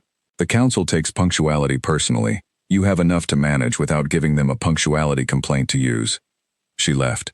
At dinner, Ilara sat at the main table, placed between Doran and the records official she had noted in the hall. Not at the center of the table, but at it. She understood the placement immediately. It was Kale's work, a position carefully chosen to signal standing without triggering the political response that would come from placing her too centrally too soon. She ate steadily. She answered questions with the directness she had decided to bring to everything. She did not perform ease. She had ease, or a functional version of it, because she had survived harder rooms. When the council member on her left asked, with the polite indirection of someone testing a thing carefully, where she had lived before Ashfen, she said Greyfen, and when he asked her family connection there, she said the Voss pack, and she watched the information move around the table, in the discreet sideways manner of people who already know something about the Voss pack's beta family and are registering the new data point. None of it destabilized her. She had been destabilized by harder information. After dinner, when most of the hall was dispersing, the old man from the wall came to her. Sarath, he said. He introduced himself formally, naming his role, senior council member, retired from active duties, retained by tradition, and his personal refusal to leave, which he stated without self-consciousness. He looked at her with those confirming eyes. I would like to speak with you privately, he said. Not tonight, tomorrow, if you are willing. There is something below the Greymount that I believe you should see. Below, she said. There is a corridor, he said, and at the end of the corridor, a door. He paused. I found it 30 years ago. I have not been able to open it. I spent 2 years researching it and found references to the Lumen bloodline in the council archives, old and partial, but enough to tell me what the door was and what kind of person could move it. He looked at the mark visible at her collarbone. I have been watching for that person since. She was quiet. Tomorrow, she said. Yes. He nodded and withdrew through the dispersing dinner crowd, small and steady and very old, and she watched him go and felt the mark pulse once at her collarbone, downward, into the floor, toward whatever was below. She went upstairs to her room. She unpacked her bag onto the shelf and desk. Journal under the mattress edge, plant guide on the bookcase, knife in the desk drawer, cedar bark preparation on the windowsill. She sat at the desk. She opened the journal. She wrote, arrived at the Greymount, 3 groups in the hall. Mira, the healer, genuine and direct. Sarath, a door below. She wrote, the mark pulses down, not north. Whatever I am looking for is below this floor. She stared at this. Then she wrote, the Greymount was built by someone before the Northern Dominion existed. Kale did not say who. He said, I will show you. She closed the journal. She lay back in the dark of the room and let the day settle into her fully. The building made old stone sounds around her, deep and slow, the sounds of a structure that has been breathing the same cold mountain air for longer than anyone in it can accurately calculate. She pressed her hand flat against the floor beside the bed. The stone was cold, very old. Very old and specifically, precisely hers in a way she did not yet have the full information to explain. She could feel it. Tomorrow she would open the door and find out why. Sarath came for her at 8 in the morning with a lantern. The corridors of the Greymount were lit. The lantern was not for them. She understood it without asking. He walked without hesitation, and she understood this too. He had walked this route many times, alone, over 30 years of waiting for someone who could follow him all the way to the end of it. Down. That was the direction from the first step. Down the main staircase, then a secondary stair that she had not discovered in her brief exploration the previous evening, then a corridor that ran east beneath the main hall, the ceiling descending gradually, the stone becoming older in a way she could feel rather than see. A cold in the rock that was not the cold of a building unheated, the cold of depth and time, and the particular atmosphere of things preserved for reasons. Serath moved without uncertainty. She followed. The corridor ended in what looked like a wall. When he raised the lantern, she saw it was not a wall. The door was set so precisely into the surrounding stone, cut from the same material with such exactness, that the line between the door and the rock around it was barely a shadow. It would have been entirely invisible, she thought, if not for what was carved into its surface. Spiral marks. 12 of them, arranged in 4 rows of 3, each one identical to the mark on her collarbone. Not similar, not evocative, identical. The same precise proportions, the same curve from center to outer edge, the same quality of deliberate instruction rather than decoration. Looking at them, she felt the mark on her collarbone pulse with warmth, as if responding to the sight of its own reflection, and the warmth spread through her chest and outward to her hands. Serath stepped back. She raised her right hand and pressed her palm flat against the center of the door. The stone was cold against her palm, old cold, the kind that has been held in darkness for centuries. The mark fired immediately, not a pulse but a sustained current of warmth moving from her collarbone outward, the strongest it had ever been, moving through her ribs and arms and the back of her skull simultaneously. And the sealed door inside her chest, the one she had first felt at the rite of resonance, the one that Aldrich's pack energy had found and been unable to move, the one she had lived behind for 2 years wondering what it was keeping, gave. Not opened, not yet, but gave. The subtle movement of a heavy and perfectly fitted thing when you finally apply the right key. An acknowledgement. Yes, this is the mechanism. Yes, this is the hand that belongs here. The stone door before her opened. It moved slowly and without any sound at all, swinging inward on a mechanism she could not identify, smooth despite the centuries it had been sealed. The air that came out was old in the way of things preserved by the absence of disturbance, not unpleasant, simply ancient. Inside, a room. Small. Stone floor, stone ceiling, stone walls. A shelf along the far wall holding books, rolls of parchment tied with cord gone the color of old bone, and in the center of the shelf, a flat box of dark wood with a silver clasp, shaped like 2 interlocking spirals. The smell of old paper and something she recognized as a specific preservation compound she had read about in Edmund's library. Above the shelf, carved directly into the stone wall, words. She could read perhaps a third of the script. The remainder was in an older form she knew only partially from Edmund's linguistic references, but the first 2 lines she could read. For the one who opens this door, you are not the last. You were never the last. What is here belongs to you. She stood in the doorway for a long time. Then she stepped inside. She went to the shelf and chose the most recent of the texts, the ones that showed the most familiar script. She unrolled the first parchment carefully. The cord crumbled at her touch. The parchment held. What she read over the next 3 hours was a dismantling of every explanation she had been given for her own life. The Lumen bloodline was not merely a noted lineage with a peculiar power. They were the architectural foundation of this territory's supernatural order. Not rulers, seals. The people who made the covenants between packs hold, who witnessed territorial agreements, and gave them the force that made them lasting. Who could, when a covenant was broken beyond repair, dissolve it cleanly, so that the territory could begin again. They were the structural layer beneath every arrangement of power in the region, the invisible principle that made the visible structures stand. And they had not simply declined. She read this with a precision that felt like cold water moving through her. They had been removed, 1 generation at a time. Over 2 centuries of careful, quiet elimination. The text did not name the people responsible, but they described the pattern. Lumen practitioners who made powerful entities uncomfortable, who could dissolve arrangements that those entities preferred to keep intact, who disappeared in ways that each generation found reason to call coincidence. She set that parchment down and picked up the genealogy.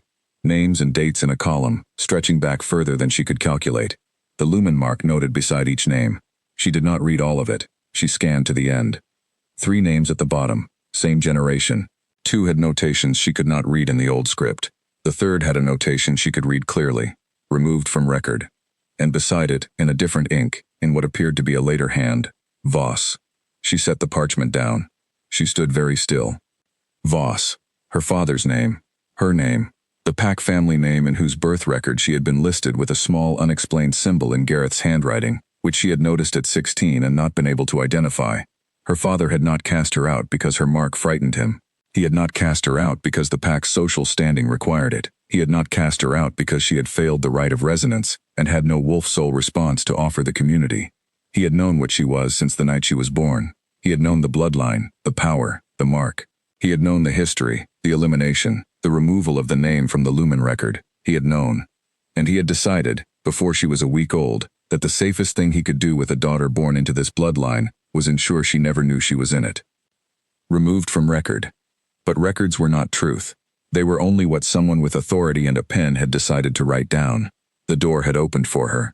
The mark on her collarbone was pulsing with a warmth that had not dimmed since she pressed her hand to the stone. The room was full of material that said one thing clearly. The line did not end. The line was here. She reached for the dark wooden box. The silver clasp opened at a touch. Inside, on a cloth she recognized as a preservation wrap, lay a ring.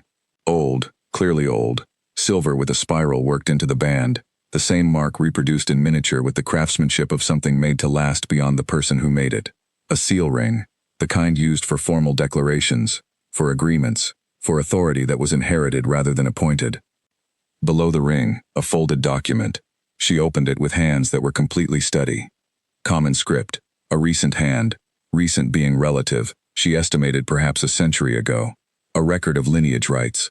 The last surviving Lumen practitioner, named in the document, formal title and all, had created this record for the express purpose of passing the standing to their direct bloodline descendant, the document specified, regardless of any Pack record notation made subsequent to this declaration. Regardless of any Pack record notation. Her father's notation, removed from record. The notation that had been, she now understood, as false as a sealed door is not empty. She sat down on the floor, not dramatically. She sat down because the stone was there, and it was very cold, and the cold was useful. She sat and held the ring in her right hand, and the lineage rights document in her left, and looked at the wall of carved words above the shelf, and breathed very carefully for a time. Then she stood. She folded the document and put it inside her jacket against her chest. She put the ring on the fourth finger of her right hand. It fit with the precision of something made for exactly this hand, which was either coincidence or a property of the thing she did not yet fully understand. She looked around the room once more. She was not done here. There were weeks of reading in this room, but she had enough now to know the shape of the whole. The rest was detail and language and history, and she would learn all of it, but the central fact was known. She was Lumen, last of the line, in possession of the lineage rights that overrode any Pack record notation in existence. Standing in a room her ancestors had built, in a stronghold her bloodline had constructed, holding a ring that was hers by a claim 3 centuries old. She walked out of the room and back to Sarath, who stood in the corridor with the lantern and the expression of a man who has waited a very long time and is now watching the wait end. The Greymount was built by my bloodline, she said. Yes, he said. My father knew what I was, and deliberately removed my name from the Lumen record. I believe so, he said. Yes. The lineage rights document supersedes a Pack record notation. Under old law, which the Lumen line predates by several centuries, yes, it is an argument you would win. I am not going back for an argument, she said. I am going back for my name. He looked at her steadily. When? Not immediately, she said. I need to read what is in that room before I confront my father. I need to understand the full scope of what was done before I walk back into the house where it was done. Reasonable, he said. And I need to tell Kale what I found, she said. Sarath looked at her with an expression that was, she thought, as close to approval as a man of his age and manner came. He has been waiting, Sarath said, for a very long time, for the right set of circumstances to arrive. I know, she said. He will not push you, Sarath said. It is not his nature, but he will want to know. I'll tell him tonight, she said. She went back up the corridor. At the top of the secondary stair, she paused with her hand on the wall and felt the stone under her palm and thought, this is mine. Not in the sense of possession, in the sense of origin. In the sense of a place that was built by people who were part of what she was made of, people who built it to last past their own disappearance because they understood that disappearances were not endings, and that the line was not finished even when it could not see its own continuation. The mark was steady against her collarbone. Not pulsing, constant, awake. She went upstairs to find Cale. He was in the map room. She stood in the doorway until he looked up, and he excused himself from the conversation he was in with the efficiency of someone who could read, from 10 feet away, that something significant had happened. "You found something," he said.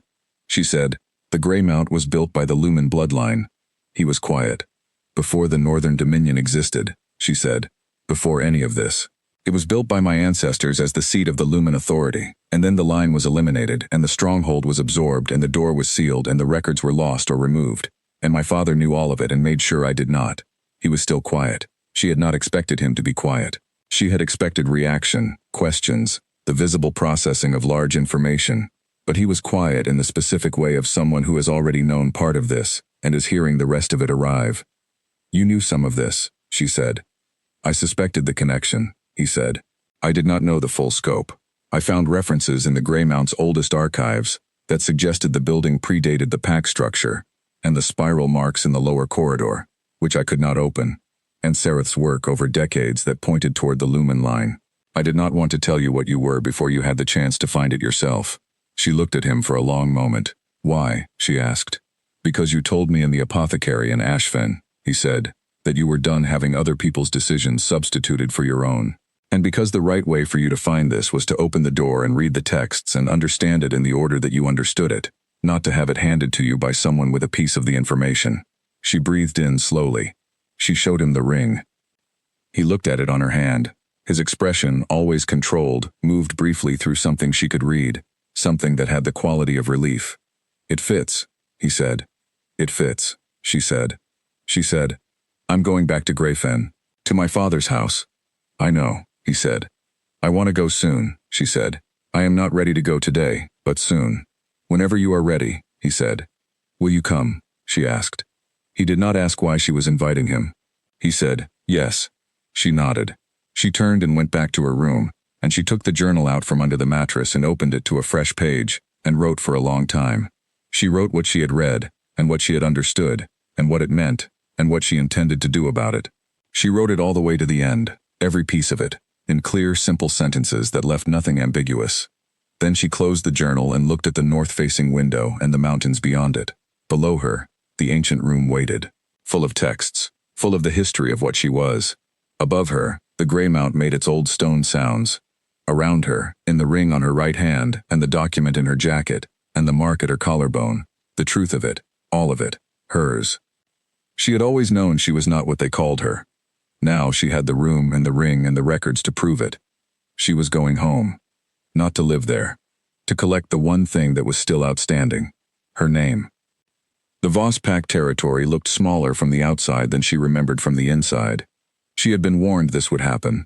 People always said that returning places shrink, that distance and time expand them in the memory until the real thing cannot match what the mind has been holding. She had calibrated for this. She had told herself not to be surprised. She was still surprised by the precision of the reduction, the way every element she recognized had been reproduced in a scale slightly smaller than the version she had carried with her for 2 years.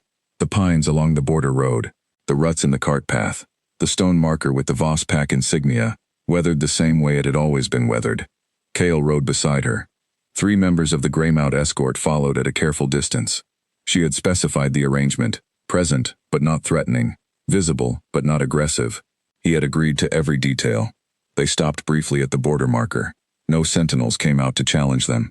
She had sent formal notice 2 days before their departure, the notification written under the Lumen Lineage Rights Authority, which gave her visiting rights that Pack protocol could not legitimately refuse. The notification had been acknowledged with a brevity that told her Gareth had received it and had chosen not to comment. Aldrich was still Alpha of Greyfen. This she had confirmed through the Greymount's communication network. The Pack had not changed significantly in 2 years. The changes were internal, the kind visible only to the person who had lived inside them. She rode past the border stone, past the baker, the dry goods store, the school, the ceremony hall where the rite of resonance had been held and where Nora's mating celebration had been held, and where she had sat both times in places slightly outside the center of things, which was where she had always been placed, which she now understood had been a deliberate arrangement rather than an oversight. People saw her. She felt the attention move through the street as she passed. She rode without acknowledging it. She had a specific errand. She had no interest in anything else. At the Voss house, she dismounted and handed her reins to one of the escort. She adjusted her jacket. The seal ring was on her right hand. The lineage rights document was in her interior pocket. She had read it so many times in the past 2 days that she could recite it from memory. Cale dismounted beside her. "You're ready," he said. He said it as a statement rather than a question, which she had noticed was something he did when he was certain of an answer and was choosing to name it rather than wait for her to confirm it. "Yes," she said. She knocked. Her mother answered. Helena had the same face she had always had, and then she had a different face, both of these things true simultaneously. The familiar features rearranged by the sight of the person standing on the step. Helena's managed expression assembled itself by habit, the expression that had maintained the surface of the Voss household for 18 years, and then it developed cracks at the edges, small ones, but visible. "Ilara," she said. "Hello, Mother," Ilara said. "I need to speak with Father." Helena stepped back. She looked at Cale, and to her credit, did not show all of what she was thinking, only some of it. She brought them to the study. Gareth was at his desk. He looked up when the door opened. His expression, the sealed glass she knew as well as she knew her own handwriting, cracked at the edges too when he saw her, and the cracking was genuine, which she had not entirely expected and which she filed alongside everything else without softening. He looked, she thought, tired. 2 years of tired, the kind that accumulates from a decision that goes on costing more than the person who made it had originally calculated. "Ilara," he said. She came into the study without being asked to sit. She looked at the room she had been inside perhaps 12 times in her life. The shelves, the council papers in their neat stacks, the window facing the front garden where she had stacked wood every evening of her childhood. She set the lineage rights document on his desk. He looked at it. He did not reach for it immediately. He looked at her face first. "You found the room," he said. "Yes," she said. "I didn't know if it still existed," he said. "The texts said the door was sealed." "It was," she said. "I opened it." He was quiet. She said, "You knew what I was from the night I was born." He did not deny it. "You knew the bloodline," she said. "You knew the mark. You knew what the lumen power was, and what had happened to the bloodline over 2 centuries. You removed my name from the lineage record. You spent 18 years making sure I did not know any of it." She stopped. She waited. He said, "Yes." Just that. The single word, plain and complete, offered with no buffer. She had prepared for denial. She had prepared for redirection and the constructed narrative of a person defending an indefensible position with whatever materials are available. She had not prepared, precisely, for this. The flatness of yes, with nothing after it, which told her he had given up the defense long before she walked through the door. "Why?" she said. It was not a question in the standard sense. It was a request for the actual explanation, the real one, not the one he would have given 18 years ago if he had been inclined to give any. "The bloodline was a target," he said. "The history of the lumen elimination, which I spent a year researching before you were born because I had reason to look, showed me a pattern of deliberate removal. People with your power disappeared, one at a time, over generations, not by accident." He paused. "I made a decision based on that information. I have examined the decision every year since. And what you decided," she said carefully, "was that the best protection for a child born into a hunted bloodline was to help the hunting by removing her name from the record yourself." He held her gaze. "I decided that a child who did not know what she was could not be found for it," he said. "I believed it was the only protection I could give her that would actually work. And the rest of it?" she said. "The loft room, the kitchen chairs, the formal separation with 3 days of food." He was quiet for a long moment. Then, "The distance was part of the concealment. I told myself it was. A Beta's family with a wolfless eldest daughter attracted less of a certain kind of attention than a Beta's family with a daughter everyone could see they were protecting unusually." Helena, in the doorway, made a small sound. Ilara did not look at her. "You told yourself," she said. "Yes," he said. "Did you believe it?" she said. He looked at his desk. "I believed the protection was real," he said. "I do not know that I entirely believed the rest of it." This was, she thought, the most honest thing her father had ever said in her presence. It arrived with the weight of a very long time behind it. She held it and examined it. She was still angry. She was going to be angry for a long time. The anger was clean and hers, and she was not interested in setting it aside, because someone had finally offered her a true answer. Truth did not cancel debt. But she had not come here for the debt. She had come here for the name. She said, "The lineage rights document overrides any pack record notation. The The Lumen Authority predates pack record law by several centuries. My name was removed from the lineage record by an annotation made under your authority. I want that annotation corrected." He looked at the document on his desk. He picked it up. He read it, though she believed he had already read something like it, had perhaps read it many years ago when he was doing the research that told him what his daughter was. "I will have Aldrich correct the pack record today," he said, "and I will provide a formal written acknowledgement that the Lumen lineage rights are active and unchallenged from the Voss family side." "Thank you," she said. "Alara," her mother's voice from the doorway, and Alara turned to look at her this time. Helena's face was fully visible now in a way it had rarely been in Alara's memory. The managed expression was gone. What was underneath it was complicated in the way of things that have been held down for a long time and look different when they finally surface. "I'm sorry," Helena said, "for the way I was when you were small, for not holding you the way I held Nora, for not saying what was true when you were standing in front of me asking." She pressed her mouth together and then continued, "I told myself the distance was protection. I know that it was also easier for me. I am not able to separate those two things anymore. I'm sorry." The apology was not enough. Nothing she could say in this room would be enough for 18 years. Alara understood this, and Helena understood this, and both of them knew the other understood it. She nodded once. "I hear you," she said. It was not forgiveness. It was acknowledgement. She was not ready to offer more, and she was not going to offer what she was not ready for. "Is Owen at school?" she asked. "He comes home at 3, Helena said. "I'll stay until then." She waited in the front room while Gareth went to handle the record correction, and Helena made tea that no one particularly wanted, and both of them occupied the same small space with the careful attention of people who are each aware of what the other is and are not certain how to exist in that awareness. Cale stayed in the hall near the door. He did not come into the front room. He understood, without being told, that this space was not his. At 3, Owen came down the school road. He was 2 years older than the boy on the bottom stair, and taller, and the particular way he had been growing showed her the shape of the person he was becoming, and she found herself moved by it in a way she had not anticipated. He saw her on the front step and stopped walking for a moment. Then he walked up the path quickly, and she met him in the middle of it, and he hugged her the way he had always done as a small child, directly and with his whole self, before the household's atmosphere had taught him to be more careful about it. She hugged him back, both arms, her cheek against the top of his head. She let it last as long as he needed it to. When he pulled back, he looked at her face, and then at the ring, and then at Cale standing at a distance near the horses. "You're different," he said. 2 years away," she said. "It's not just time," he said. He had always been right about things. "Did you find what you were looking for?" "I found more than I was looking for," she said.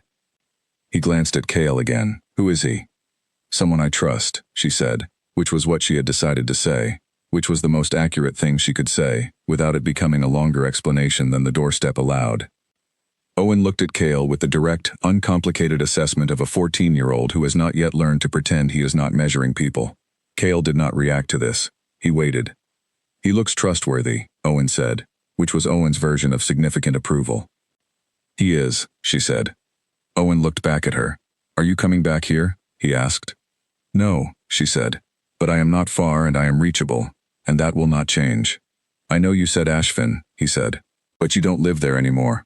"I live north of here now," she said, "further than Ashfin, but still reachable." She looked at him steadily. "I told you 2 years ago, when you are ready to leave. You know where I am." "I'm almost ready," he said. "Then when you are fully ready," she said, "send me a letter the day before and I will make sure there is a room." He nodded with the same seriousness he had always brought to important things. She put her hand on his shoulder briefly. Then she walked back down the path and through the gate and mounted her horse, and Cale mounted beside her, and the escort fell in behind, and she rode out of the Voss pack territory on the road heading north without looking back. She had looked back for 18 years. She was finished with it. The road ran through the pines. The light was long and golden in the late afternoon. Cale rode beside her at the same pace and said nothing for a long time, which was the right thing to say. At the 4th mile, he said, "You took back your name." "I took back the record of it," she said. "The name was always mine. They only had the pen." He was quiet again. "Owen will come north before the year ends," she said. "He is ready. He is only deciding to be certain."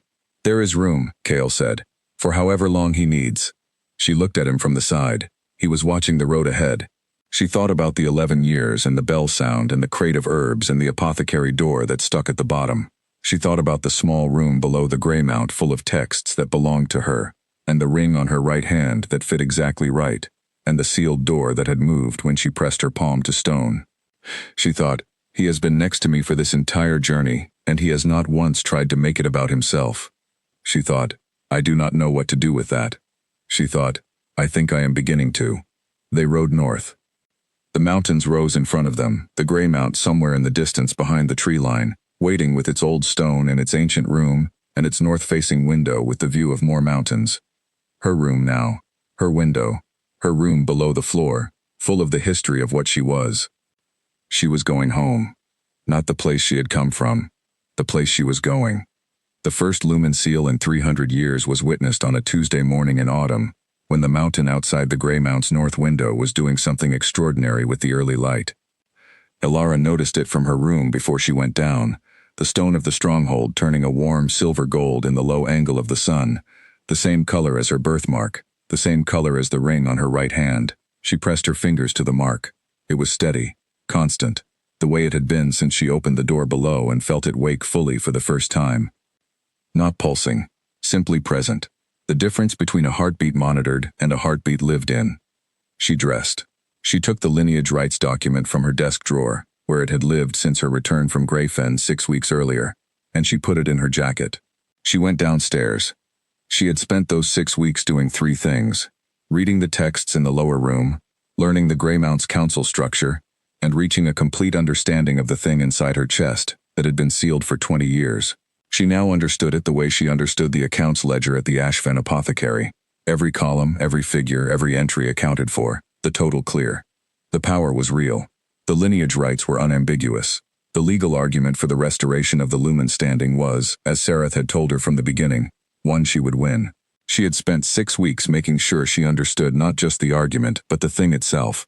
Not just the claim, but the nature of what the claim was built on. She was ready. The council hall at 8 in the morning had the focused, functional quality of a room that was accustomed to early starts and serious business. The 12 council members were assembled with their papers and their tea, and the particular alertness of people who had been told that the morning session would include something formally significant. Mira stood at the side of the room with her arms crossed and her expression professionally composed. Doran was near the door. Sarath sat in his usual chair at the far end of the table, hands folded, the expression of a man who has finally arrived at a thing he has been walking toward for 30 years. Kale stood at the center of the table. Elara came in beside Sarath, who had asked to walk in with her as the formal continuity witness. She looked at the room. She looked at the 12 faces. She assessed them. 5 who were fully in agreement with what was about to happen. 4 who were neutral and following due process.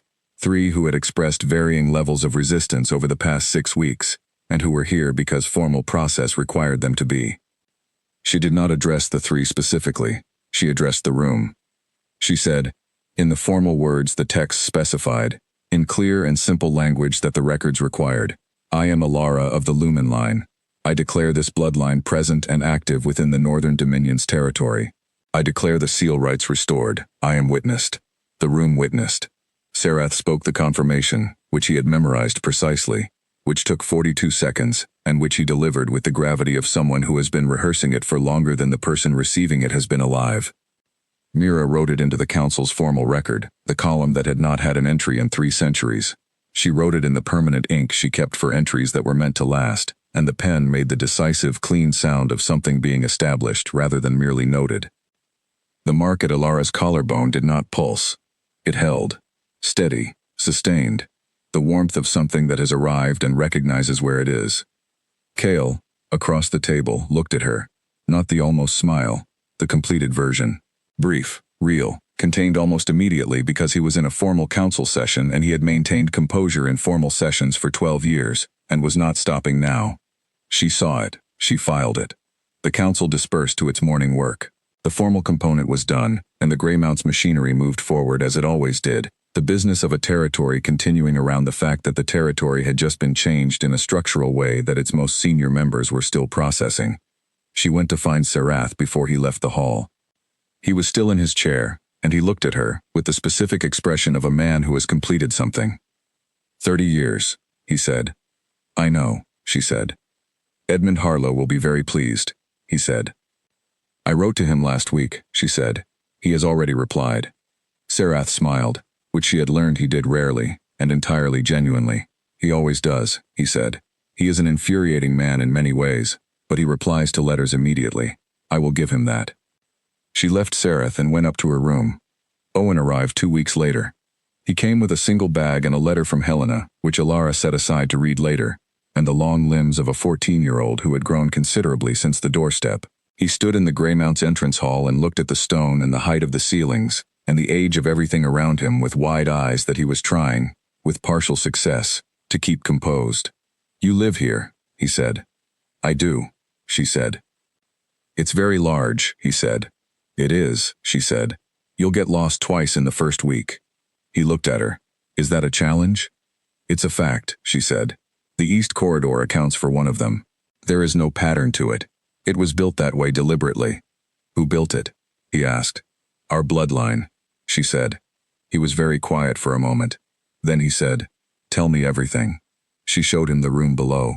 She unlocked the door with her palm and watched his face as he saw the 12 spiral marks identical to hers, and as he saw her press her hand to the stone and felt the current move through her, and as the door swung open without a sound, and the old air of the room came out to meet them. He stood in the doorway for a long time. Then he said, We built this. We built this, she said. He stepped inside. He went to the shelf and looked at the texts without touching. He looked at the genealogy, which she had translated the relevant portions of for him in a letter 2 months earlier, but seeing it in the stone was different from reading about it on paper. He looked at his own name's absence from the bottom of the column with an expression that was quietly furious in the way of someone who is old enough to understand what the absence means and young enough to feel it without the insulation of time. They removed us, he said. They tried, she said. He looked at her, at the ring, at the mark at her collarbone. You put it back, he said. I put it back, she said. He was quiet for a moment more. Then, with the directness that had always been his particular quality, Am I Lumen? You are Voss, she said. The Lumen line passes through me, but you are the blood of it, and what that means for you specifically, we will find out over time. She looked at him. You have a long life ahead of you in which to understand what you are. You do not need to know all of it now. Neither did you, he said, but you had to figure it out fast. I had different circumstances, she said. I know, he said. He looked at the carved words above the shelf, the ones that said, You are not the last. You were never the last. Did you believe it? He asked. When you read that the first time, did you actually believe it? She thought about the first time she had read those words, standing in the doorway with old air coming out of the room and her palm still warm from the stone and the sealed door in her chest, doing the thing it had never done before. I think I believed it before I read it, she said. I just didn't have the words for it yet. He nodded, slowly, with the seriousness he brought to important things. Good, he said. That's what I needed to know. They went back upstairs. The apothecary in Ashfen opened in the second week of the following spring. She had funded it herself, from the lineage rights settlement that the Greymount's Law Council had formalized alongside the declaration. The building was on the south side of a street 2 roads from the main market, with a window that faced the morning light and a door that did not stick at the bottom, because she had been very specific about this requirement when speaking to the builder. The sign above the door showed 3 herbs, clearly identifiable, and below them a silver spiral. Not decoration, not entirely. The kind of mark that means what it means to the people it is meant for and reads as a pleasant design choice to everyone else. Vera came to the opening. She stood in the doorway and looked at the room with the expression of a person conducting a professional assessment. The accounts ledger is on the wrong shelf, she said. Alara moved it. The rosemary and the fennel are in the wrong order, Vera said. They are in alphabetical order, Alara said. Alphabetical order is wrong for rosemary and fennel, Vera said. They should be grouped by preparation method. Alara moved them. Better, Vera said. She examined the medicinal preparations individually, found 2 label corrections needed, and 1 formulation that was excellent, and said so precisely. Then she went to the back room and put the kettle on without being asked, and they sat in the 2 chairs in the small room and drank tea the way they had done dozens of times in the old Ashfen shop, and it felt like continuity rather than repetition. Edmund is pleased, Vera said. He wrote me a very long letter about it, Alara said. He writes long letters about everything that pleases him, Vera said. It is his only real extravagance. He also sent a book he said belonged to this region historically, and should be in this building, Alara said. She pointed to the shelf where the book sat. Vera looked at the spine and said nothing for a moment. Then, he has been holding that for 40 years. He told me, Elara said. Of course he did, Vera said. A cat was now on the high shelf. Gray, with the serious expression of a cat who has made a considered decision about which building to inhabit, and intends to be correct about it. Vera looked at it. What is his name? She asked. I haven't named her yet, Elara said.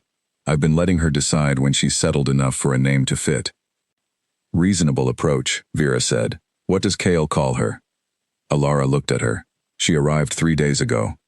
So, does he call her something yet or not? He calls her the Gray One, Elara said, which is not a name. Tell him to do better, Vera said. The Gray One is not a name. Kale arrived at midday, as he had arrived on the opening of this shop the day before, with the efficiency of someone who had restructured a demanding schedule around a commitment, and was not going to pretend otherwise. He walked through the door, which opened without sticking, and he looked at the room, and at Vera sitting in the back doorway, and at Elara at the counter. How is the Gray One? He asked. She needs a name, Vera said, from the back room, without turning around. The Gray One is not a name. Kale looked at the cat. What does she answer to? He asked Elara. She doesn't answer to anything yet, Elara said. She arrived 3 days ago. Ask her in a week, he said. Cats tell you when they've decided. That is the approach I'm using, Elara said. Good approach, he said. He came to the counter. He looked at her. The ring on her right hand. The mark just visible at her collarbone. The accounts ledger open beside her. The column of figures she had been working through before the morning visitors arrived. The declaration has been acknowledged by 4 of the regional packs, he said. The 5th is pending but not in opposition. They simply process slowly. I know, she said. Sarath has been tracking it. Sarath tracks everything, he said. He does, she said. It's his great talent. She closed the ledger. She had been doing this here and there, closing work at specific moments to be present in the moment, instead of in the work, a skill she had been consciously building for months, having spent most of her life using work as the reason she was somewhere, and what she was for. She looked at Kale across the counter. She said, The Covenant. He was very still.